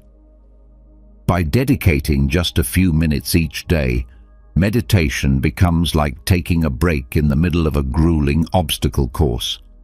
It's that brief pause that helps you gather your thoughts and let your anxieties fade, almost like magic. So, how do you start? It's not complicated. You can begin by finding a quiet space, your room, or even the bathroom if that's what's available. Sit down comfortably, close your eyes, and allow your mind a few moments to let go of the whirlwind of worries that often feel urgent but are really just background noise. Another great approach is listening to soothing music. It can be your companion on the path toward calmness. Think of relaxing music as a gentle embrace for your mind, reminding you that it's perfectly okay to release the stress of the day and return your focus to the present moment. This simple act is a powerful way to reconnect with yourself, especially when the world outside feels like it's in a constant state of disorder. The notion of living peacefully regardless of what's happening around you might sound far-fetched. But if the ancient Stoics managed to find inner serenity during the most chaotic times of history, why can't you? Stoic philosophy teaches a simple but profound truth. We cannot control external events, but we can absolutely control how we react to them. If you take just a few minutes each day to nurture your inner calm, you'll notice that those uncontrollable circumstances lose much of their grip over you. So the next time you find yourself stuck in endless traffic or drowning in a flood of emails, remember, you can pause, breathe, close your eyes, and realign with yourself. You don't have to escape the world to find peace. All you need is a few mindful moments and the willingness to slow down. Taking time to meditate or to simply listen to calming music isn't a luxury or a passing wellness trend. It's a real, down-to-earth strategy to stay grounded in the middle of life's storms. So take that small but meaningful first step toward mental stillness. Don't let the noise of the outside world rob you of your right to inner peace. It may seem too simple to work, but that's the truth many are finally beginning to embrace. Inner peace isn't a final destination. It's a daily journey that begins with each breath you take. Now let's talk about something else that quietly steals our peace. Criticism. Constructive criticism, destructive criticism. Have you ever considered how much time and energy we waste judging, comparing, and jumping to hasty conclusions? It's a bit like those moments when you sit on your couch with grand plans to fix the world, only to realize later that your biggest accomplishment was finishing a pack of cookies. Sure, tearing things apart with criticism can feel satisfying in the moment, but over time it becomes a fast lane to frustration, disappointment, and inner restlessness. So how do we reclaim serenity amid this mental mess we often create for ourselves? The answer lies in learning not to judge. Imagine you're on a battlefield. On one side is a sharp arrow labeled destructive criticism, and on the other, a spear named self-acceptance. The arrow is piercing and cold, while the spear feels more like a warm embrace. Which one would you choose? Your instinct might pull you toward the arrow. It's easier to criticize others and yourself. But that path leads nowhere except to a constant feeling of inadequacy. It's like trying to fill a bucket with no bottom. No matter how much effort you put in, it's never enough. Here's where Stoic wisdom becomes more helpful than any self-help manual. The Stoics believed in focusing on what we can control and surrendering what we can't. Rather than using your energy to criticize what's out of your hands, why not direct that energy toward what you can change? For instance, instead of judging how others live their lives, shift your focus to becoming the best version of yourself. What if you used that time you normally spend criticizing to learn a new skill or work on self-improvement? Not only would the results be more fulfilling, but you'd also find a surprising amount of peace in the process. When you stop judging and comparing, you invite more flexibility and tolerance into your life. Sometimes criticism feels like a national pastime, but in this game, everyone loses. By choosing to be more understanding rather than judgmental, you start to see that the world isn't quite as chaotic as it seemed. It's like trying to solve a puzzle without having the picture on the box. At first, it's confusing and overwhelming, but with patience and an open mind, the pieces eventually fall into place. Inner peace doesn't live in constant judgment or endless comparisons. If you truly want to experience peace without emotional suffering, begin by breaking the habit of criticizing everything and everyone, including yourself. Learn to be gentle, accepting, and tolerant. That's when serenity finds its way into your life. As Marcus Aurelius put it in Meditations, inner peace begins when we stop fighting the world and start making peace with ourselves. Let's now turn our attention to something just as important: solving your basic needs. Living in peace might sound as easy as making a wish and snapping your fingers. But let's be honest, peace isn't hiding in some hidden corner of your mind. Sometimes it feels like inner peace is playing a game of hide and seek, and until your foundational needs are addressed, it will remain out of reach. The reality is that if you want to taste that rare and sacred tranquility, your life needs to have order. And no, I'm not talking about organizing your coffee mug collection. I'm talking about the essentials: shelter, nourishment, and relationships. Let's put it in context. Imagine building a house. Before you can even think about decorating, you need a solid foundation. You can't build your sanctuary on poetic thoughts about meditating in the Himalayas. You need bricks and mortar, real practical basics. Your inner peace works the same way. Its foundation lies in your fundamental needs. First, let's talk about home. Not the picture-perfect setups you scroll past on Instagram, but a space, any space, where you feel safe. A refuge that gives you a sense of security, a place to recharge away from the world's noise. Without that sense of physical and emotional stability, how can you even begin to look for peace? Then there's food, not fast food cravings, but real nutrition. Your body needs fuel, and without it, both your physical and mental systems are constantly under pressure. That tension doesn't lead to peace. It leads to burnout. Now, think about relationships. If your circle is filled with negativity and drama, your peace is like a fragile plant caught in a storm. It simply can't thrive. You need people around you who uplift you, who provide emotional support, and who genuinely care about your well-being.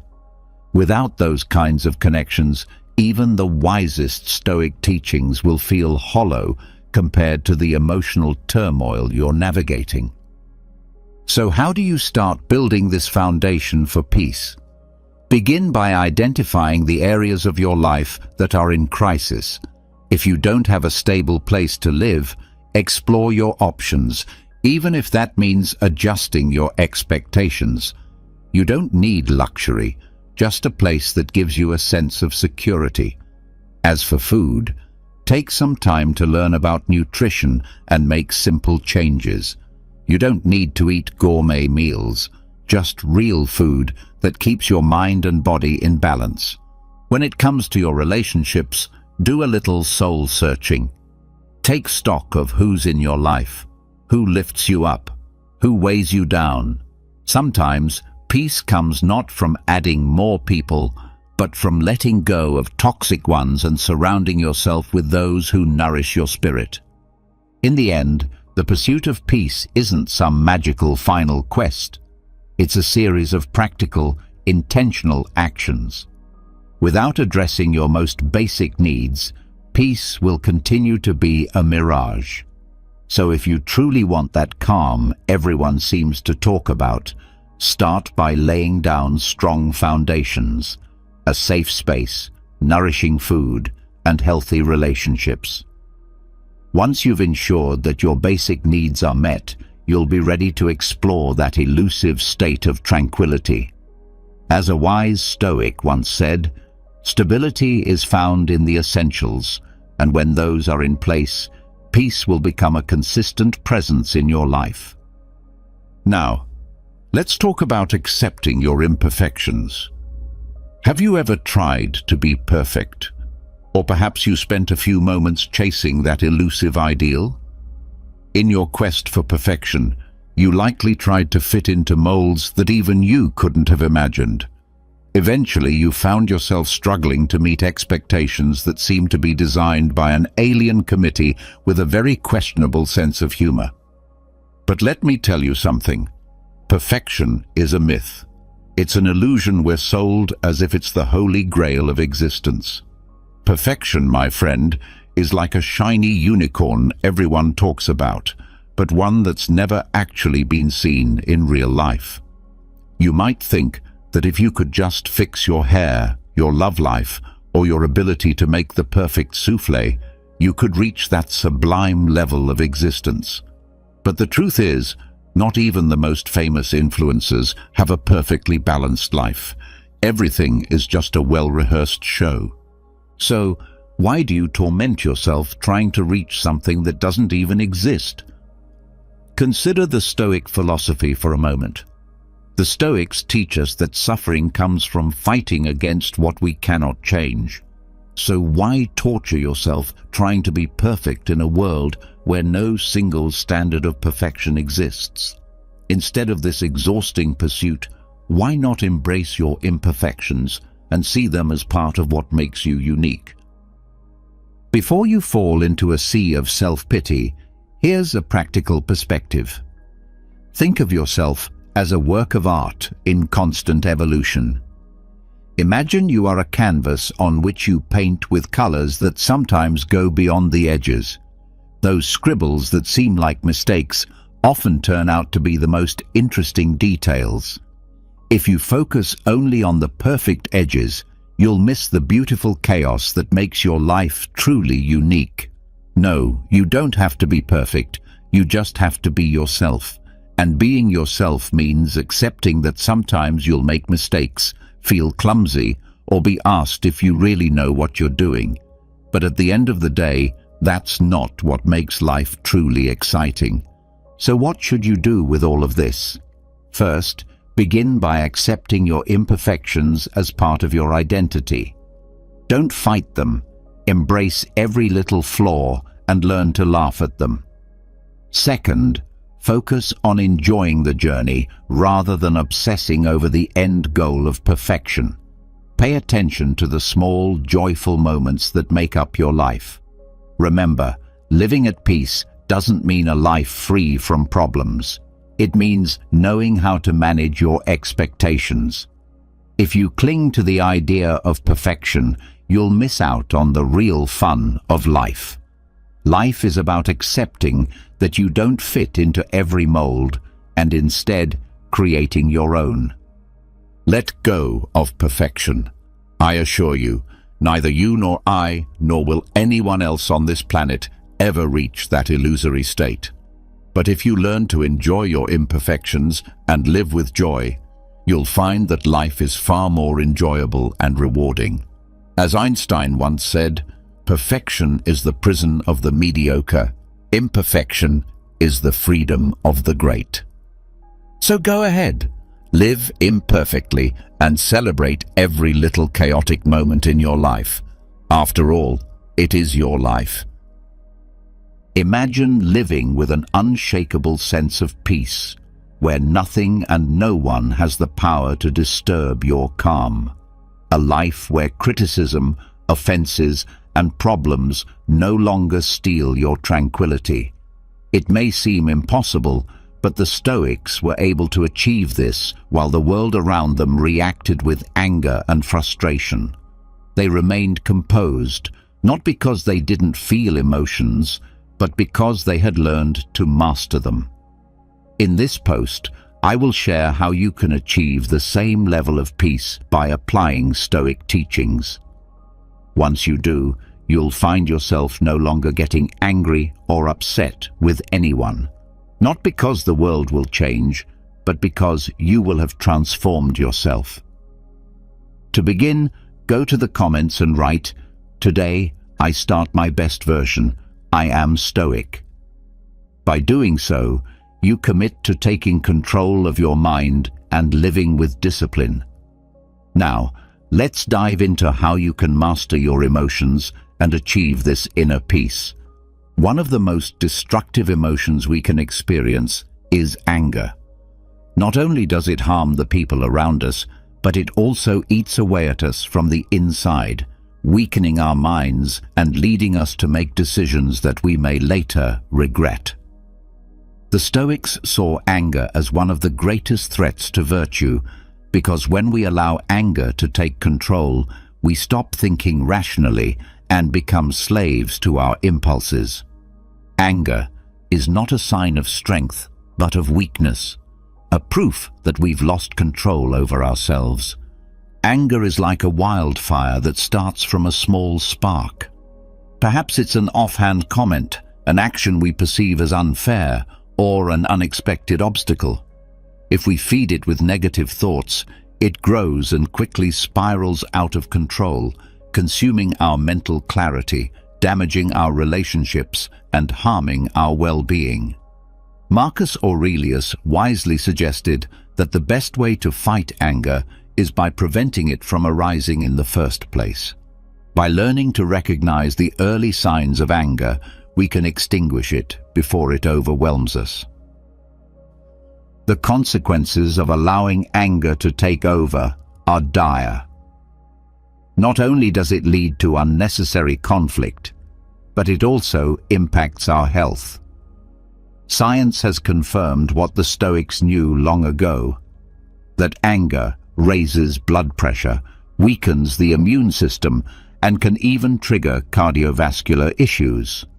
Anger is not just a fleeting emotion, it's a poison that, if allowed to grow unchecked, can destroy both the mind and body. As Epictetus taught, it's not the external events that disturb us, but our interpretation of them. If someone insults us, it's not the insult itself that harms us, but the value we attach to it. Learning to control our perception is the first step toward mastering anger. When we allow ourselves to be swept up by anger, our actions often become irrational. In the heat of the moment, it might seem justified to yell, insult, or lash out. However, when the storm has passed, we realize that our response only made the situation worse. A moment of anger can destroy relationships that took years to build, and harsh words can leave scars that never heal. Seneca described anger as a brief delirium, a state where we lose control over our words and actions. If we take a moment to observe ourselves closely, we'll notice that most of our angry reactions are disproportionate and illogical. Think of an argument with a loved one. In the heat of the argument, harsh words might seem necessary, but once things calm down, we realize that we could have handled the situation more wisely. Problems can often be solved with calm dialogue and patience, but anger clouds our judgment, making us seek revenge rather than solutions. This only feeds a cycle of resentment and pain. The Stoics taught that the best way to combat anger is through self-discipline and reflection. Marcus Aurelius suggested that we remember that life is short, and most of the things that upset us are insignificant in the grand scheme of things. Seneca recommended practicing patience and indifference toward provocations. True strength lies not in responding with violence, but in remaining calm when everything around us seems to be pushing us toward anger. Anger is an internal enemy, a beast that, if not tamed, can consume us. But the good news is that we can train ourselves to resist it. The next time you feel anger rising, stop and ask yourself if it's really worth it. Remember, no one has the power to disturb you unless you allow it. Peace is not found in the absence of provocations, but in the ability to face them with calmness and control. All negative emotions, including anger, arise from unmet expectations. Negative emotions don't stem from what happens to us, but from what we expect to happen. Frustration, anger, sadness, all of these emotions share a common root: the gap between what we expected and what actually occurred. When we believe that the world should behave in a certain way and it doesn't, we feel disappointed or hurt. But in truth, the fault lies with us for having created unrealistic expectations. We cling to illusions, and when reality shatters those illusions, instead of adapting, we react with suffering. We get angry because people don't act as we want them to, because the outcomes we expected don't materialize, or because life doesn't follow the script we've written in our minds. We believe we deserve certain treatment, certain successes, or clear paths. But life doesn't follow our rules. Frustration arises not from the event itself, but from the contrast between what we hoped for and what actually happened. Seneca wisely said that we suffer more in our imaginations than in reality, because it's not the events that harm us, but the way we interpret them. If we learn to accept events without resistance, we can avoid much of the unnecessary pain. Imagine someone who believes that their partner will never cheat on them because that's what should happen. They've built an expectation based on their own sense of right and wrong. But if betrayal occurs, their anger doesn't stem from the act itself, but from the clash with the idealized image they had created. Instead of accepting reality as it is, they resist it, and that internal struggle leads to suffering. Another example might be a person who expects their friends to always be there for them, or their boss to value their efforts. When these expectations aren't met, they feel disappointment and anger because they assume the world should follow their rules. The Stoics teach us that the key to inner peace lies in eliminating unrealistic expectations. It's not about resignation, but about understanding that the world owes us nothing. We cannot control the actions of others or the events outside of our control. The only thing we can control is our own reaction to them. Epictetus urged us to accept what happens as if we had chosen it ourselves, because resisting reality only creates suffering. If we stop expecting people to behave in a certain way and accept that they may fail us, and if we accept that life doesn't always follow a predictable path, we can eliminate much of the stress and frustration in our lives. Accepting reality as it is doesn't mean we shouldn't have goals or desires, but we must be prepared for the unexpected. A Stoic understands that everything is subject to change and that nothing is guaranteed.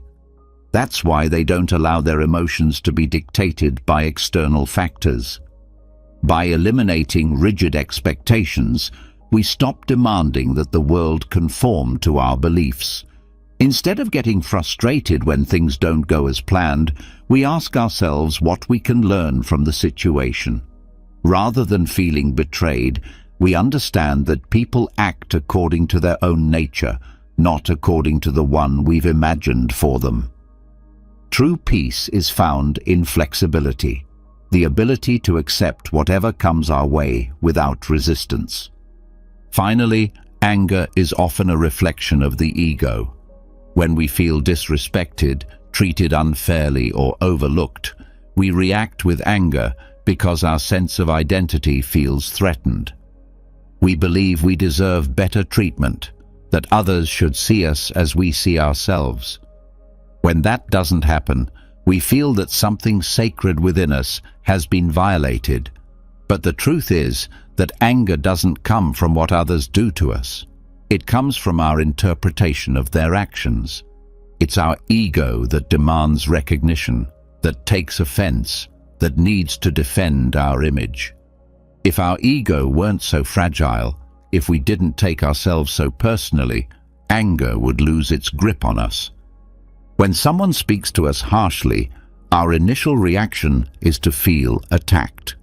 But what if that person is simply having a bad day, and their words have nothing to do with us, but with their own struggles? The reality is that most of the time, others' actions are more about them than they are about us. However, our ego makes us believe that everything revolves around us. We say, "He disrespected me. He embarrassed me. He didn't appreciate me." But what would happen if we stopped positioning ourselves at the center of every experience? What if we truly understood that other people's actions are their own burdens to carry, not ours? In doing so, we could release ourselves from the grip of anger.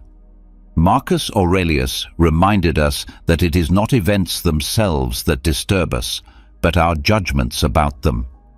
If someone offends us, the insult in itself holds no power unless we choose to give it meaning.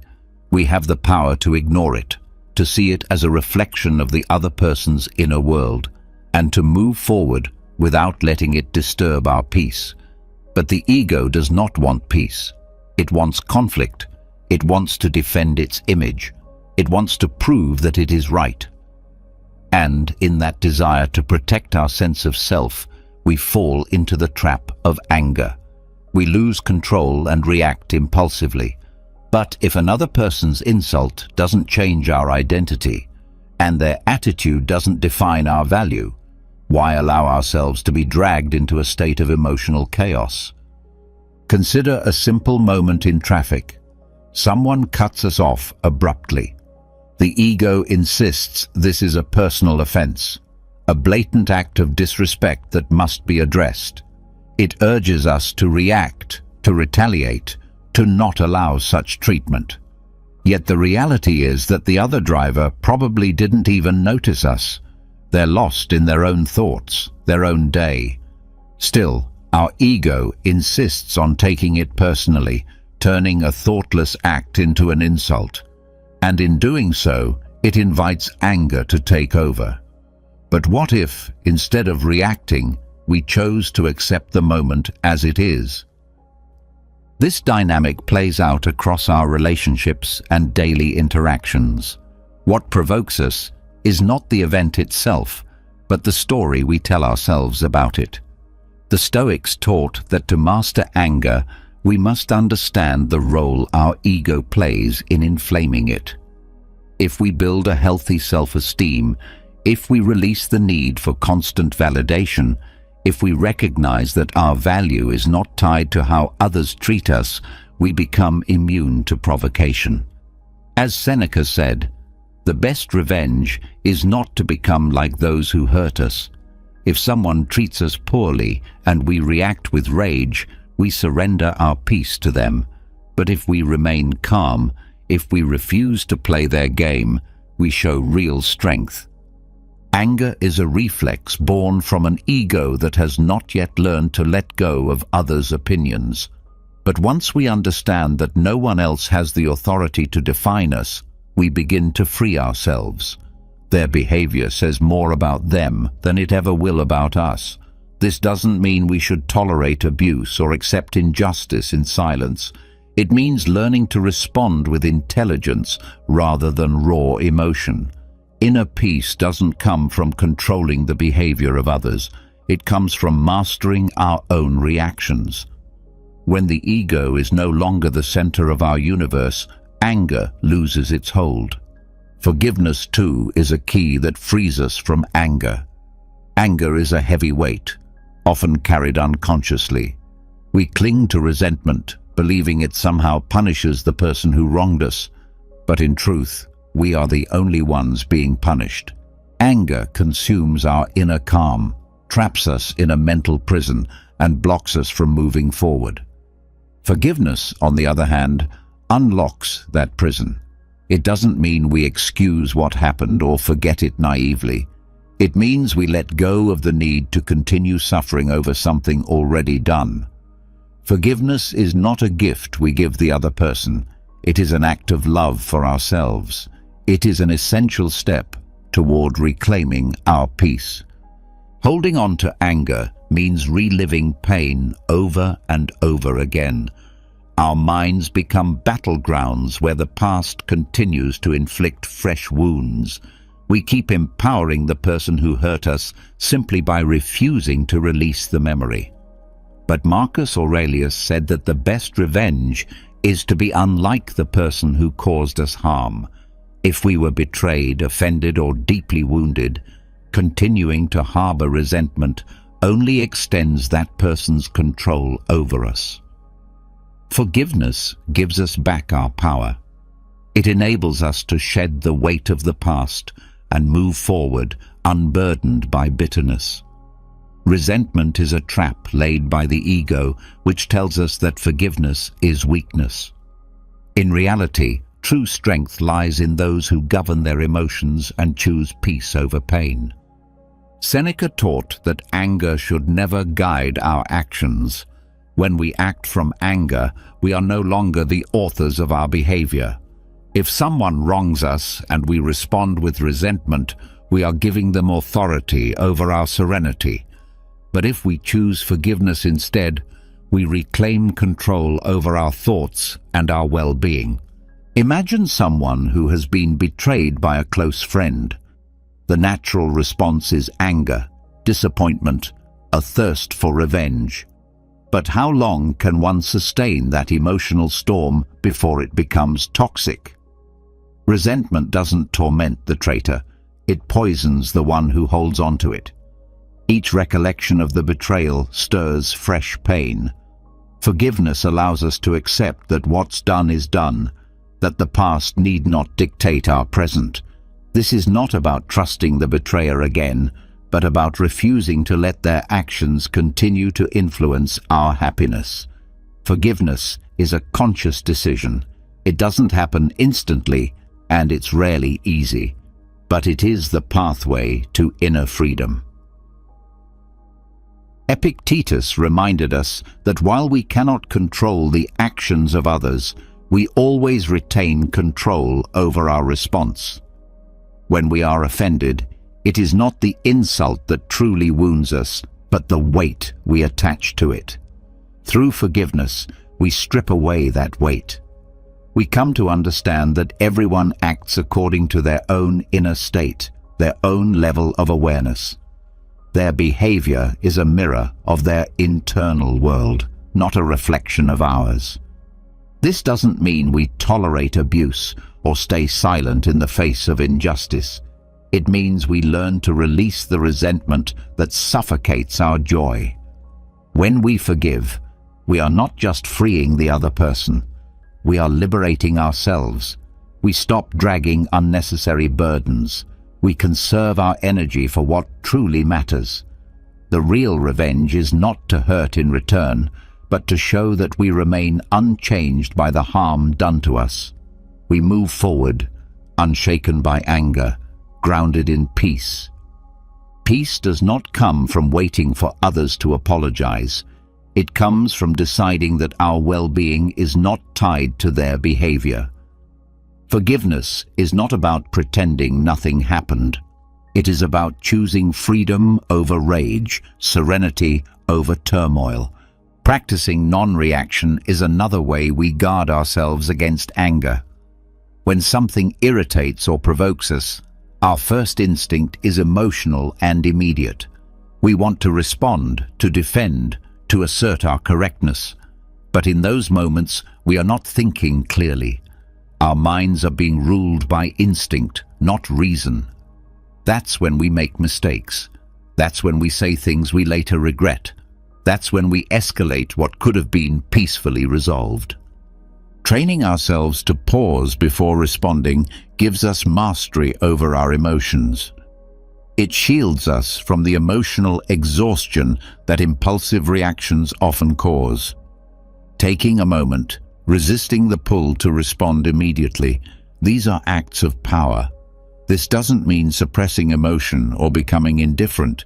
It means refusing to be a slave to emotion. Marcus Aurelius advised that the best defense against an insult is not to resemble the one who insults you. If someone hurls harsh words at you, reacting with anger only means you've allowed them to disturb your peace. But if you remain calm, if you choose silence or a measured response, you show that you're in control, that your well-being is not dictated by others' moods. Daily life offers countless opportunities to practice non-reaction. A rude coworker, an aggressive driver, a family member always looking to argue. In each moment, the choice is ours.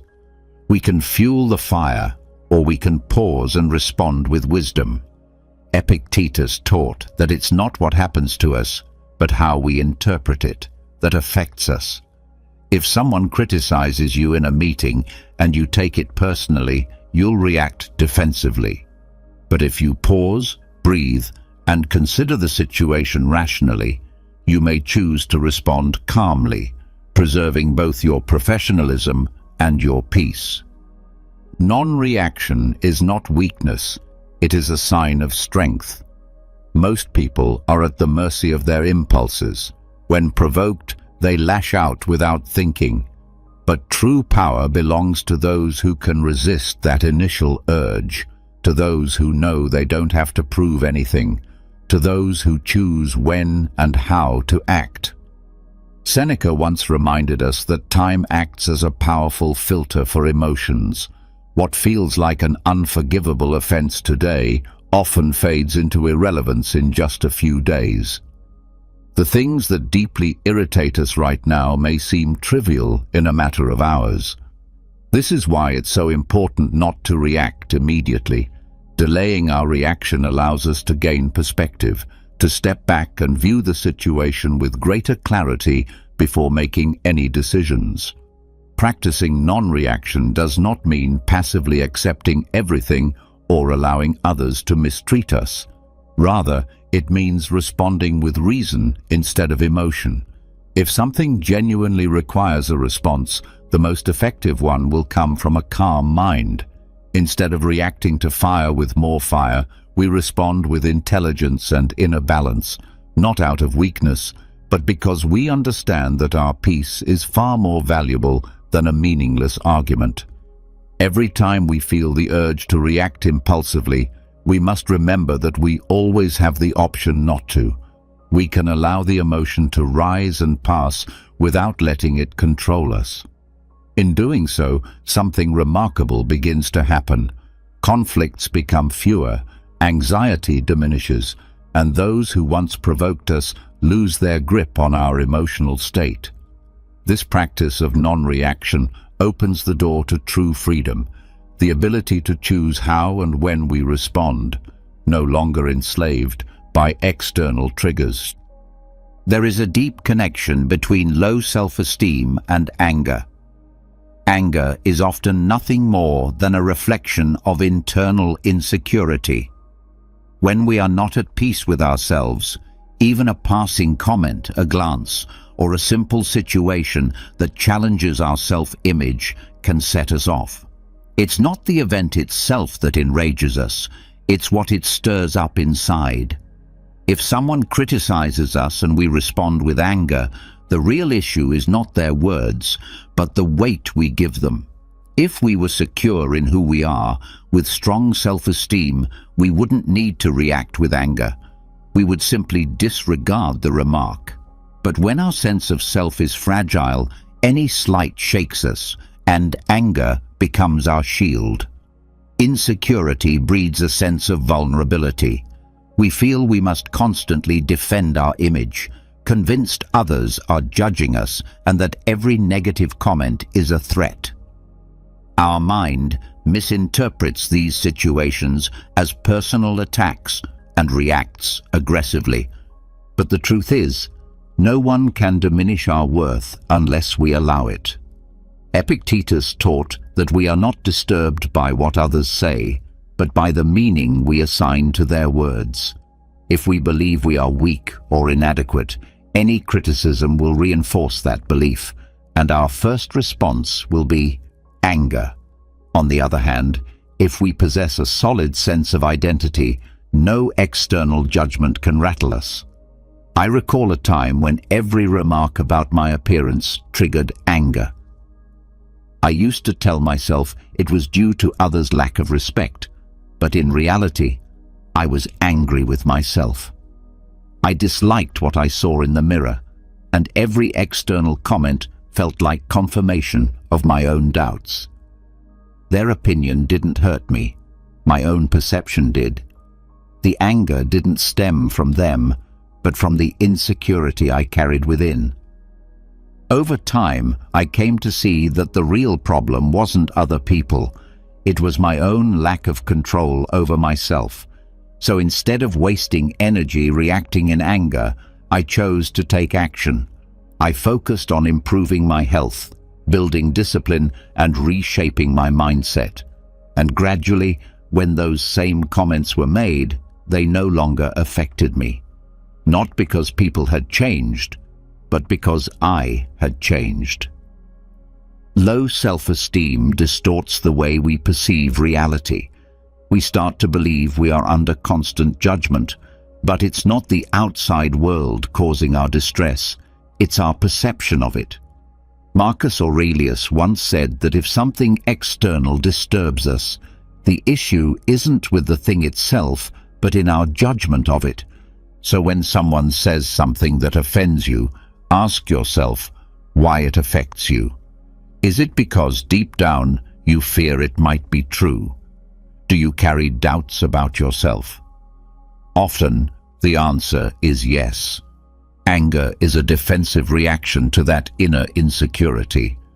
But when we work on our self-worth, anger loses its grip on us. We become less reactive, more serene, and more focused on what truly matters. We no longer feel the need to prove ourselves to anyone because we already know who we are. The opinions of others cease to be threatening because our sense of value no longer depends on their approval. The Stoics teach us that real strength doesn't come from controlling others, but from mastering ourselves. Anger is a signal that something within us still needs healing. Instead of reacting impulsively, we can view those moments as opportunities to reflect, to grow, and to identify the parts of ourselves that still need attention. Every time you feel anger from a comment or a situation, pause. Ask yourself whether it's truly the external event that upsets you or if something deeper is being stirred. Use anger as a mirror to recognize where personal growth is still needed. When you build your self-esteem and take ownership of your life, anger becomes unnecessary. There is no insecurity left to defend, no fear to conceal. What remains is a calm strength, a sense of self that no longer needs to react to things that don't define it. Living with purpose is equally essential. Without a clear sense of purpose, life feels empty, chaotic, and directionless. You wake up each day without a compelling reason to move forward, just going through the motions of routine. This emptiness breeds frustration. A lack of purpose turns people into reactive beings, constantly irritated, quick to anger, and always on edge. Every inconvenience feels amplified because there is no greater vision to rise above the daily frustrations.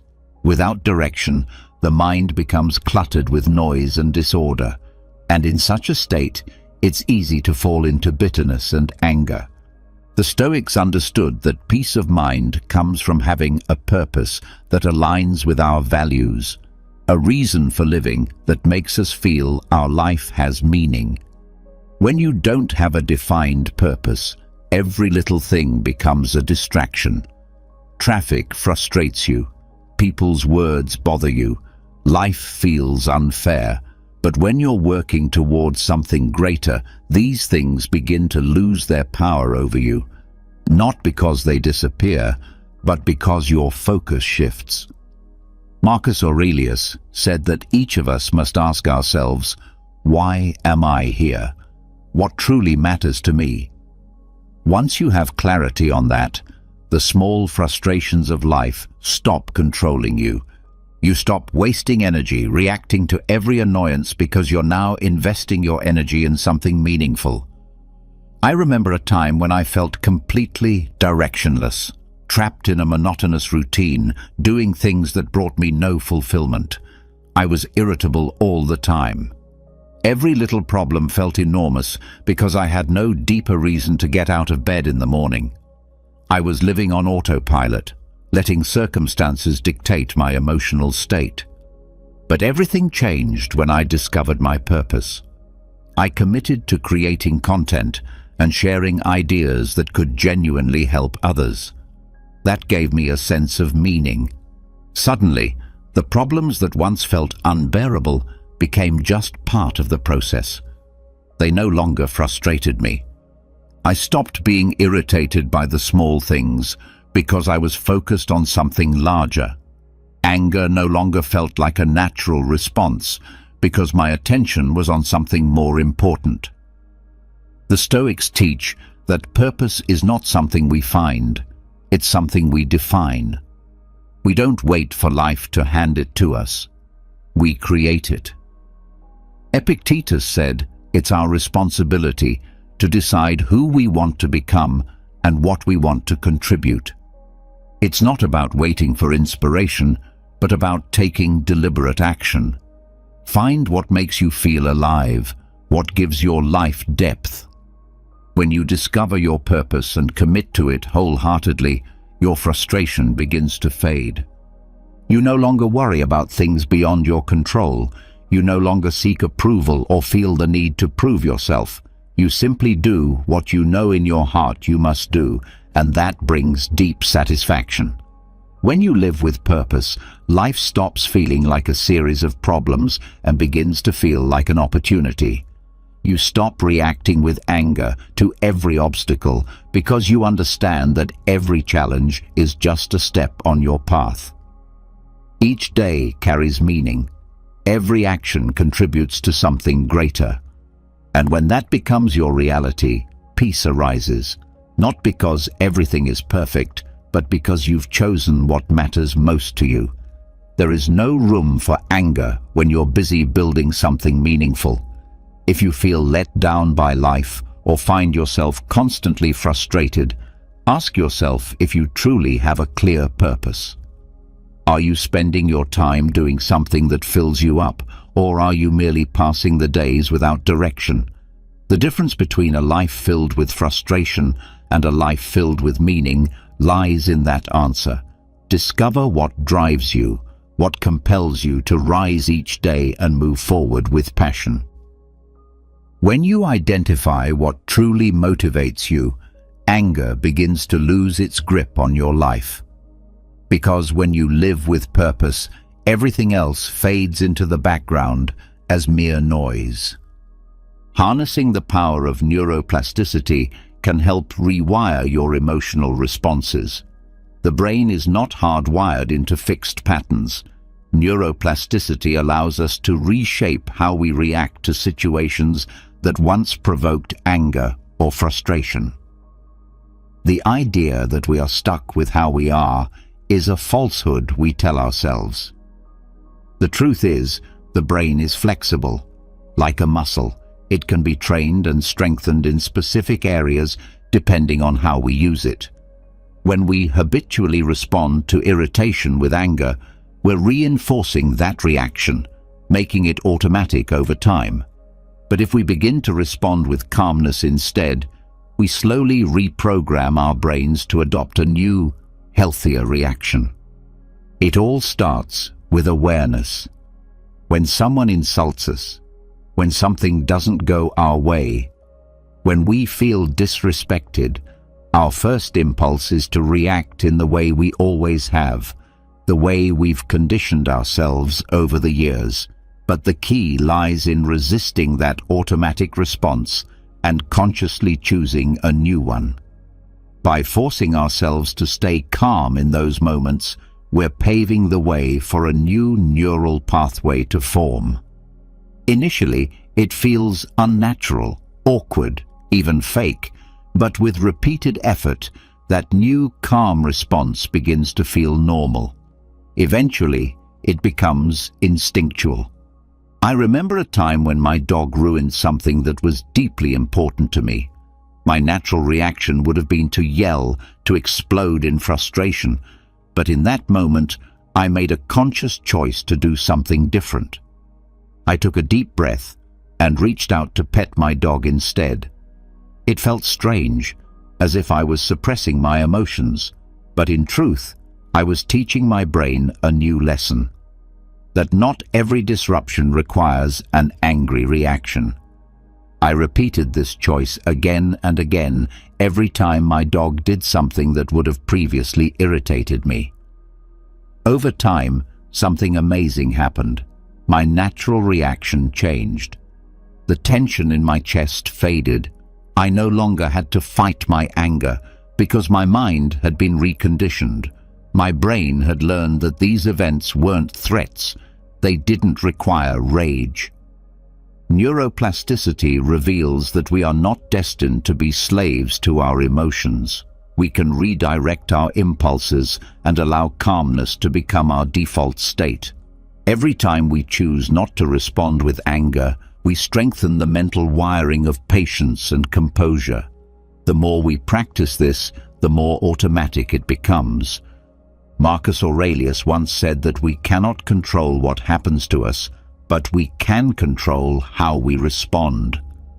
This isn't just a philosophical ideal, it's a scientific truth. The brain adapts based on what we consistently practice. If we make serenity our habit, it eventually becomes our default response. This transformation isn't immediate. At first, the mind will fight to return to its familiar patterns. But if we persist, if every time we feel the surge of anger, we pause, breathe, and choose a new response, we will experience genuine change. One day you'll notice that situations which once made you furious now seem trivial. And it's not because you're bottling your feelings, it's because your brain no longer sees those situations as deserving of anger. Anger is a habit, just as calmness is. If we feed it, anger will grow stronger. But if we ignore it and instead nourish serenity, anger will weaken and eventually disappear. This isn't about pretending or suppressing how we feel. It's about retraining the mind to operate in a way that serves us, not sabotages us. If we want to become calmer, more centered, and wiser in our responses, we must commit to practicing this mindset every single day. With repetition, calmness will no longer require effort. It will simply be who we are. Love and gratitude have the power to overcome anger. Anger is a draining emotion. It wears us down and robs us of control over our minds. But two forces can dissolve it: love and gratitude.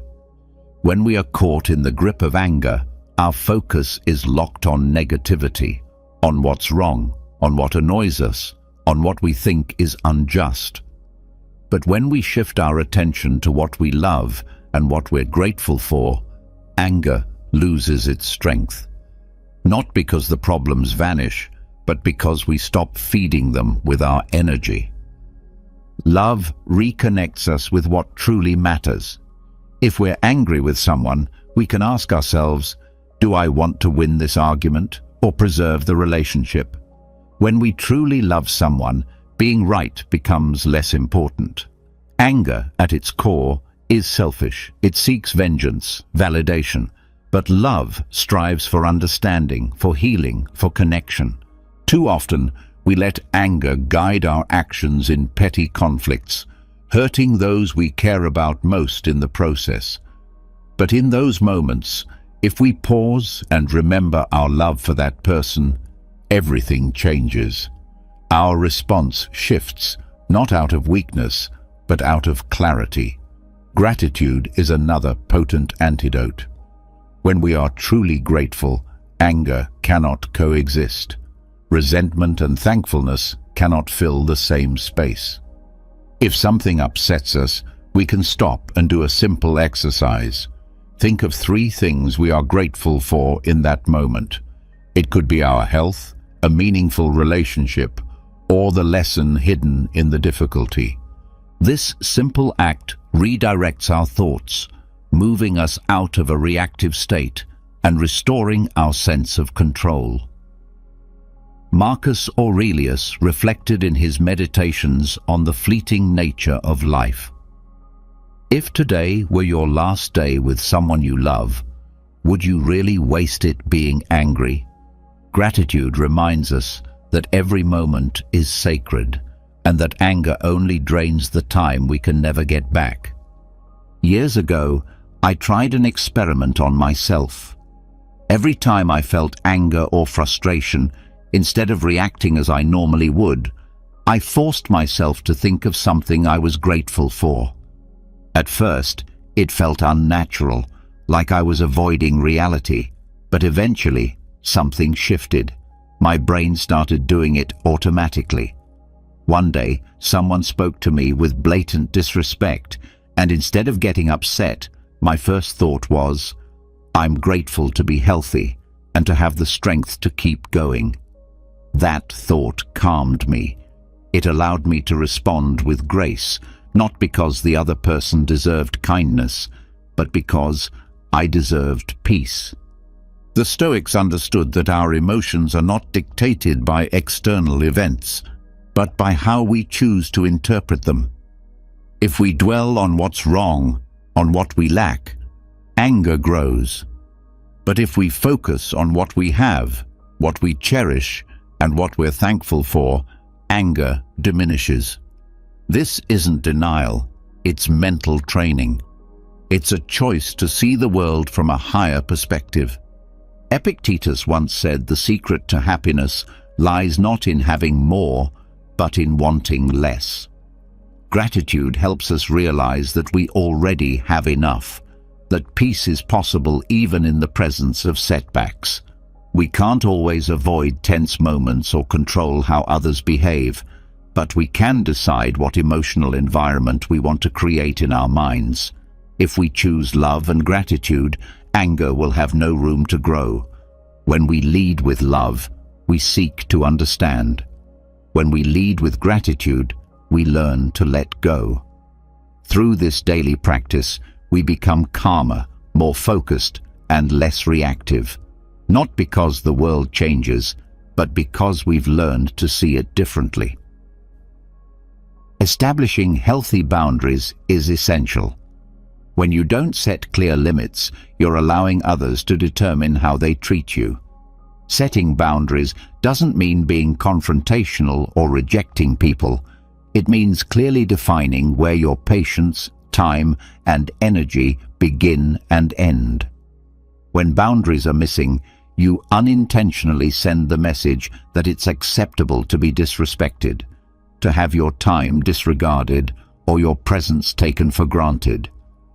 And when this continues, frustration builds, anger festers, and emotional burnout sets in. But setting boundaries is your responsibility. It's not up to others. You alone have the power to decide what behavior you accept and what you don't. Often, we allow certain behaviors to persist because we fear being labeled as selfish or unpleasant. Saying no feels uncomfortable because we worry about offending others or being rejected. Yet the true issue is not the act of saying no, but failing to say it when necessary. If someone constantly interrupts you at work, if a friend only contacts you when they need something, or if a family member criticizes you without cause, it's your responsibility to decide whether or not you'll accept that. Seneca once said that while we cannot control how others behave, we can control how we respond. When we tolerate inappropriate behavior without addressing it, we're effectively giving permission for it to continue. When someone crosses a line and we fail to enforce a boundary, we reinforce the very behavior that hurts us. Boundaries are not walls, they are bridges to mutual respect. They are not about pushing people away, but about protecting your peace and preserving your energy. Setting them may feel difficult at first, but they are acts of self-love and emotional maturity. But when you calmly and confidently express that you do not accept such treatment, you send a strong message that you value yourself enough not to tolerate disrespect. You don't need to be aggressive or argumentative. You only need to be clear. Saying something like, "I won't accept these types of comments," or "My time matters, please respect it," or "I don't feel comfortable with that," are simple yet powerful phrases that can completely transform the tone of a relationship. I recall a period in my life when I constantly allowed myself to be interrupted regardless of what I was doing. If someone needed my attention, I would immediately stop and respond. Initially, I thought that made me a kind and helpful person. But as time went on, I came to realize that all I was doing was allowing others to place their priorities above mine. I often felt drained and frustrated, but it wasn't truly anyone else's fault. I had never established any boundaries.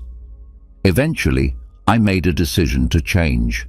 The next time someone interrupted me, I simply responded, "I'm busy right now, let's talk later." At first it was difficult, but gradually, people began to understand that my time mattered too.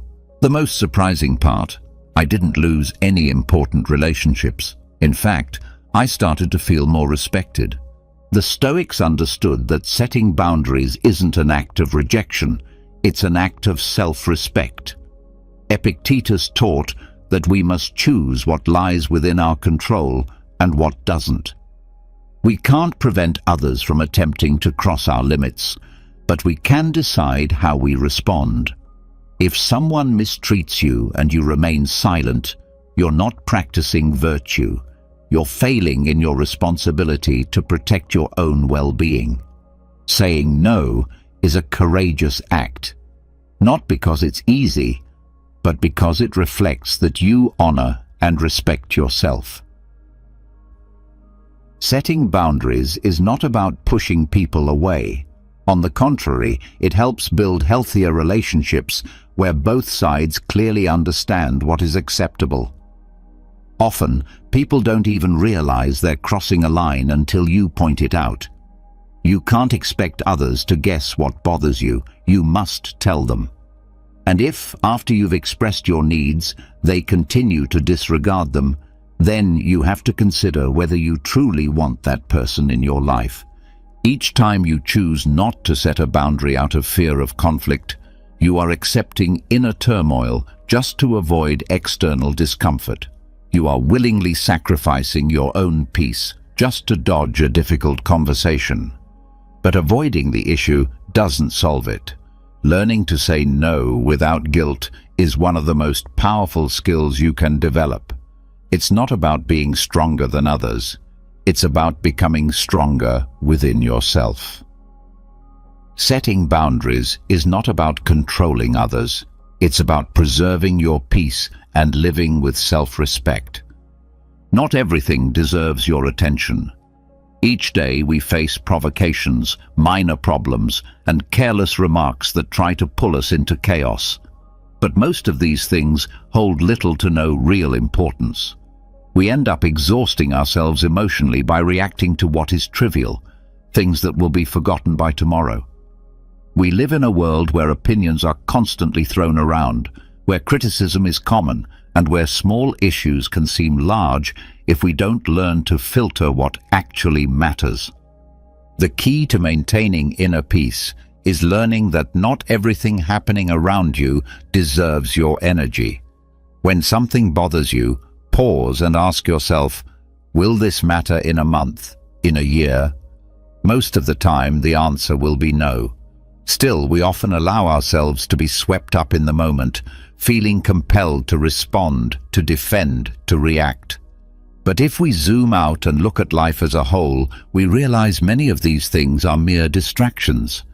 Marcus Aurelius said that tranquility comes from ignoring what doesn't concern us. If someone insults you on the street, does it truly change anything in your life?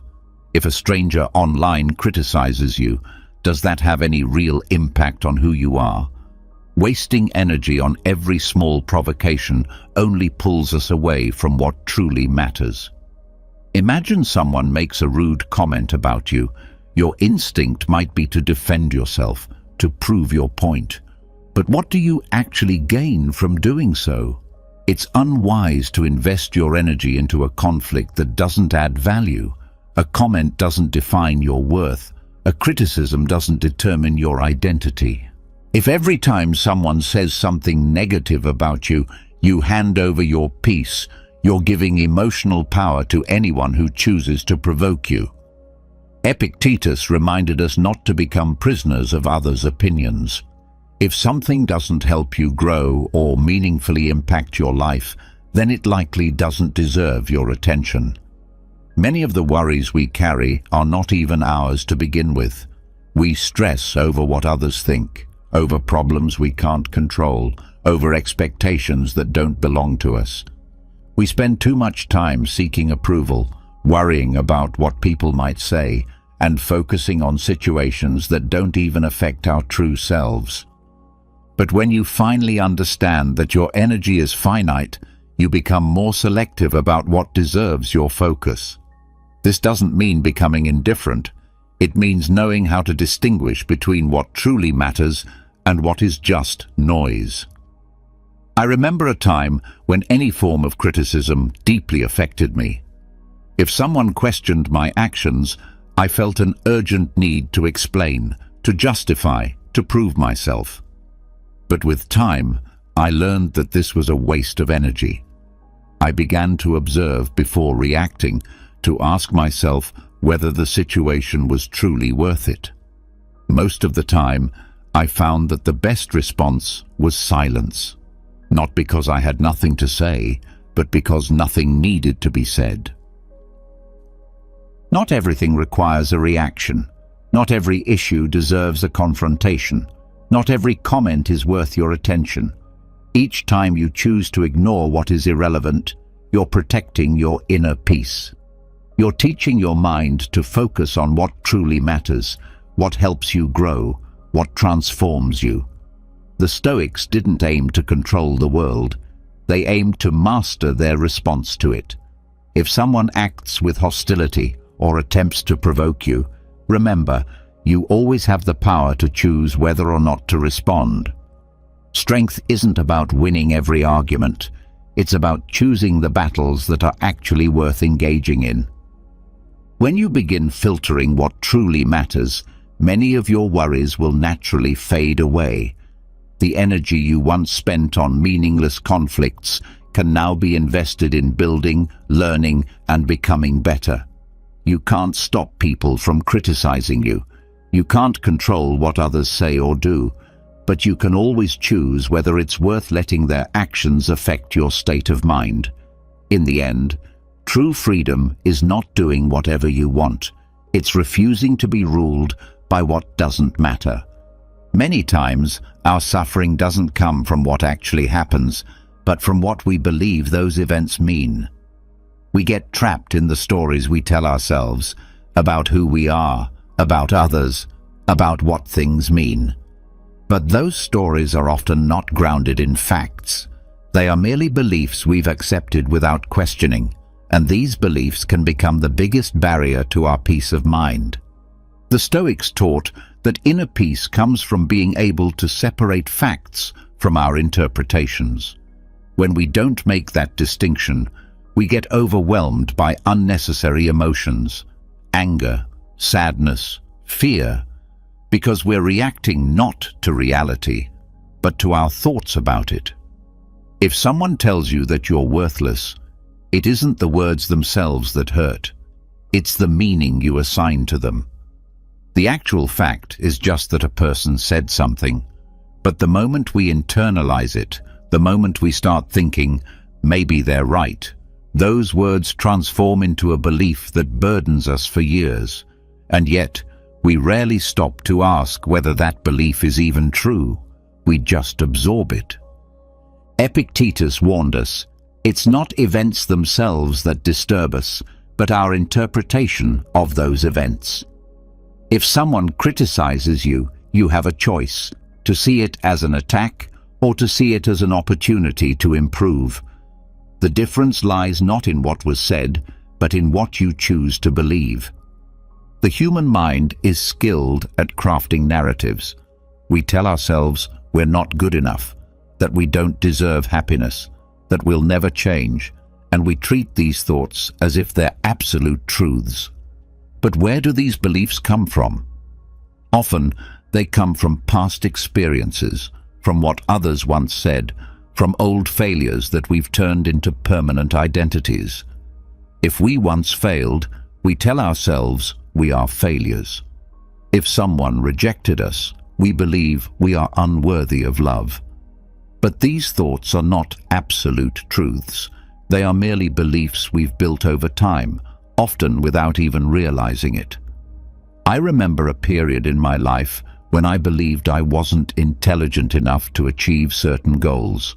There was no solid proof behind this belief, only a memory of someone making me feel inadequate, and I chose to accept that feeling as fact. Every time I encountered a difficult challenge, that belief would resurface. You can't do this. You're not capable. But one day, I decided to question that voice. Where was the real evidence that I was incapable? Hadn't I learned countless things throughout my life? Hadn't I overcome other challenges before?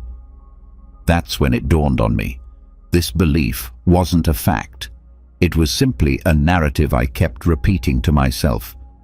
And once I understood that, I began to let it go. Letting go wasn't something that happened all at once.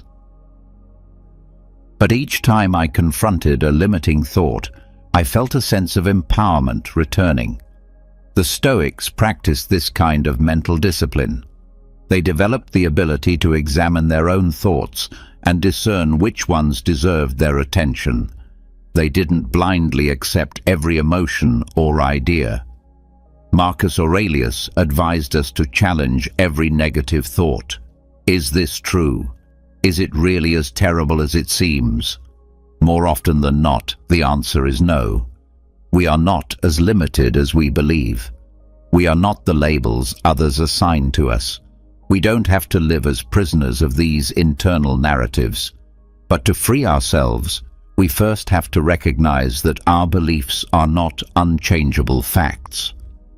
Each time a belief about yourself feels like a limitation, ask whether it's truly based on evidence or if it's something you've accepted without questioning. If you can replace it with a belief that reflects reality more accurately, you've already taken a significant step toward emotional liberation. The act of separating fact from belief is how we break free from the mental cages we've built. It's how we stop reacting on autopilot and begin to live with real clarity. When we see the world without the distortions created by our unexamined beliefs, we uncover a sense of peace that has always existed within us, just waiting to be noticed. Creating a healthy self-image is essential. Your view of yourself should never hinge on other people's opinions. If you live through the eyes of others, you'll constantly be chasing approval, and that's a kind of emotional captivity. One day you'll feel unstoppable because someone complimented you, and the next day a simple criticism will make you crumble. That kind of instability stems from building your sense of worth on things you can't control. But when your self-worth comes from self-awareness and acceptance, no one can take your peace away. The Stoics understood that true strength is born from within. They believed that only when we stop relying on external validation can we begin to experience true freedom. The real issue arises when our self-image is shaped by beliefs that were imposed on us during childhood. We absorb opinions, labels, and judgments from others, often without ever questioning them. If someone called us shy, we believed it. If we were labeled failures, we internalized it. But how much of that is genuinely accurate? How much of who we think we are is based on ideas we never stop to examine? Marcus Aurelius reminded us to ask whether the things we believe about ourselves are genuinely true, or just stories we keep repeating in our minds. The key lies in self-knowledge, observing ourselves without filters, illusions, or self-deception. It means recognizing our strengths and weaknesses, not to feel complacent, but to be honest with ourselves. When someone criticizes you, the natural instinct is to defend yourself, to feel hurt, or to try to prove them wrong. But what if, instead of reacting, you paused and reflected? If someone accuses you of being selfish rather than responding with anger, ask yourself, is this true? Do I really act that way? If the answer is yes, then you've been given an opportunity to grow. If the answer is no, then the criticism holds no weight, and you can move on without being affected. Epictetus taught that we shouldn't worry about what people say about us, only whether what they say is true. It's not the criticism itself that hurts us, but our interpretation of it. If your self-image is rooted in truth and strength, the words of others lose their power. For years, I struggled with trying to fit in, striving to be accepted based on how others perceived me. I tried to meet their expectations, molding myself into what I thought they wanted, but all it did was pull me further away from who I truly was. I made decisions based not on my desires, but on what I believed would gain approval. That constant effort to please left me exhausted, because it was never enough. There was always another opinion to satisfy, another standard to meet. Everything changed when I finally realized I could never control what others thought of me. I stopped trying to belong in spaces that didn't reflect my truth and began asking myself, who am I really? What do I want for my life? As I explored these questions, the need for external validation gradually disappeared. Self-acceptance doesn't mean giving up or settling for less. It's not about resigning yourself to who you are without striving to grow. It's about recognizing your intrinsic worth, independent of outside influences. When you fully accept who you are, flaws and all, successes and failures, you free yourself from the fear of judgment. You no longer need to prove anything. You no longer seek affirmation because you already know your value. And the most empowering part is this: when you stop chasing approval, you become more authentic. The people who truly matter will respect you for being yourself, not for who you pretend to be. Emotional freedom begins when you stop living according to other people's expectations and start living in alignment with your own truth. This doesn't mean ignoring every external opinion. It means learning to discern what truly matters. If you know who you are, if you're clear about your values and purpose, criticism loses its power over you. You begin to live with confidence and calm, no longer driven by the need to impress anyone. Not because you're perfect, but because you no longer require the world's validation to feel worthy. And in that clarity, you discover a peace that's always been within you. The idea of good and bad people is a false dichotomy. No one is entirely good or entirely bad. Every human being is a complex mix of strengths and flaws, moments of wisdom and episodes of weakness. But our minds have a tendency to simplify. We label people to make sense of them, to categorize them based on how they make us feel or how they behave in specific situations. This habit of labeling is not only inaccurate, but it also blinds us to the full reality of a person's character. When we reduce someone to a single label, we lose the ability to see them clearly. A person's actions may be generous or selfish, kind or unfair, but these behaviors do not define the whole of who they are. Someone who acts cruelly today may show incredible compassion tomorrow. A person who has made serious mistakes may also do immense good. Marcus Aurelius urged us to see people for what they truly are, fallible human beings shaped by their experiences, their fears, and their past. No one is entirely one thing. No one should be judged solely by their best or worst moment.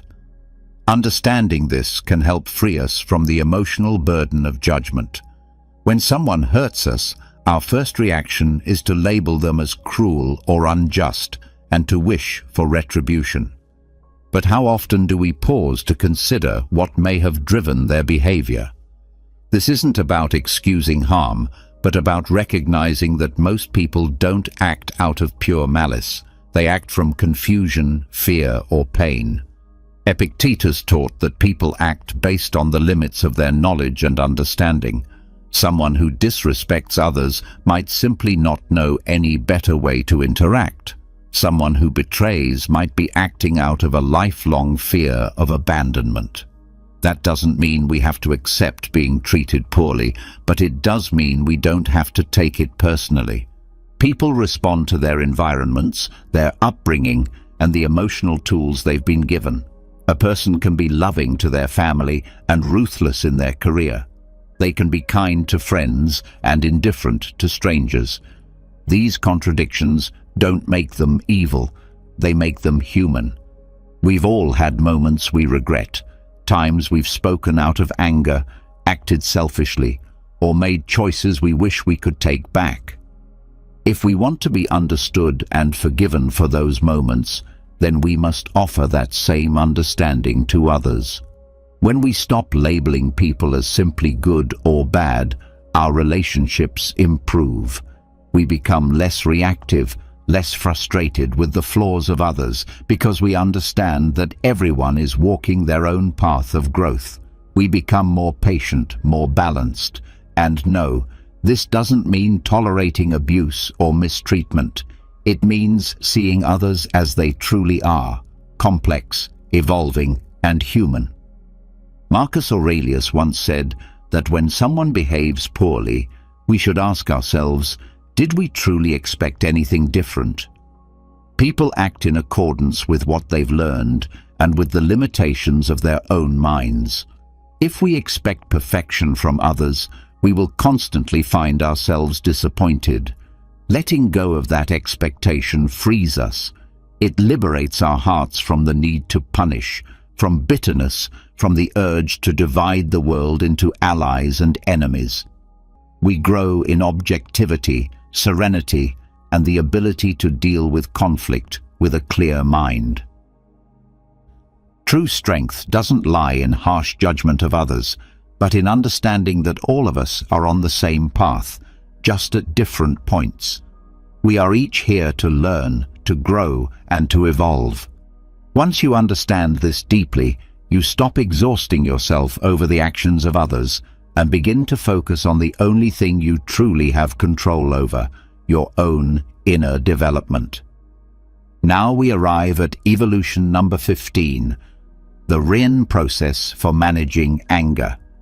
Anger is a powerful emotion.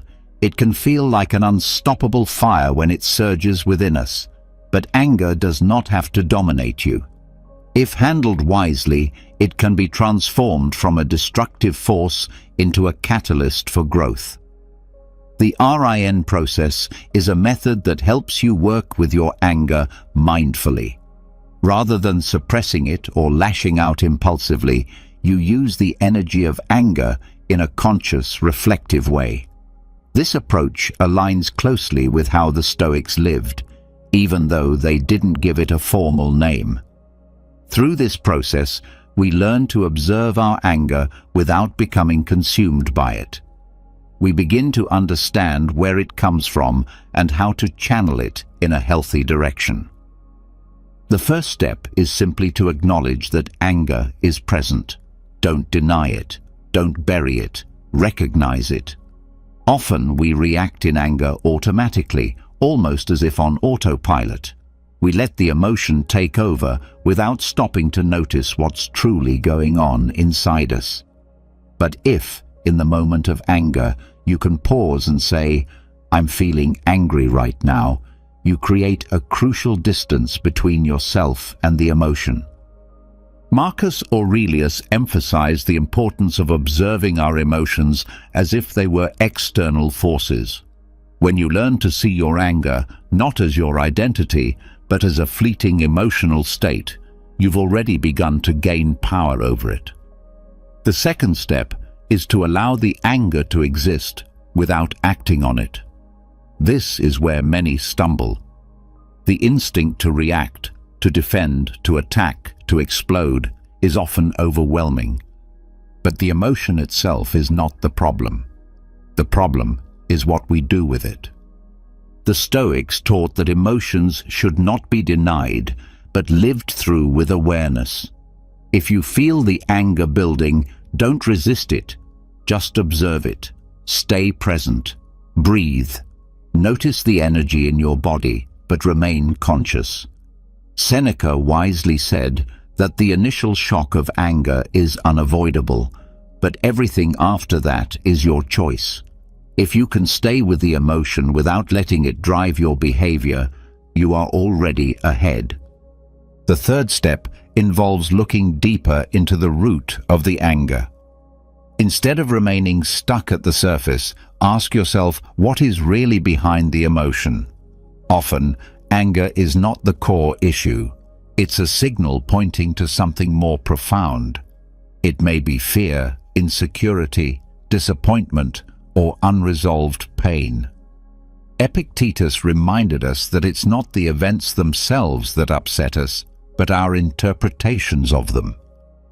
If someone interrupts you during a conversation and you feel a flash of anger, maybe it's not the interruption itself, but the belief that you are being disrespected or undervalued. Once you uncover the real issue beneath the anger, its intensity fades because you realize it has more to do with your internal world than the external event. The final step is to nourish the part of you that needs healing. Rather than criticizing yourself for feeling anger, practice self-compassion. This doesn't mean you're justifying your anger. It means you're honoring the emotional wound that triggered it. Maybe you've been suppressing certain feelings. Maybe there's an old belief shaping how you react. Or maybe you just need to give yourself the space to feel and process. Marcus Aurelius taught that we should treat ourselves with the same patience and compassion we extend to others. You may not be able to eliminate anger entirely, but you can absolutely choose how to respond to it. With wisdom and self-awareness, you stop being a prisoner to your emotions. As you practice this process, you'll find that anger loses its grip on you. This doesn't mean you'll never feel it again, but when you do, you'll know how to handle it without sacrificing your peace or damaging your relationships. You'll come to understand that anger is just an emotion, a temporary wave, not a command you must obey. Instead of reacting, you will respond with reflection. And in that space between feeling and action, you will discover true emotional freedom. If this message speaks to you, head to the comments and write, "Today, my best version begins. I am Stoic." By doing this, you affirm your intention to live with greater calm, wisdom, and discipline. Don't let your emotions rule your life. Master them and take control of your destiny. See you in the next one.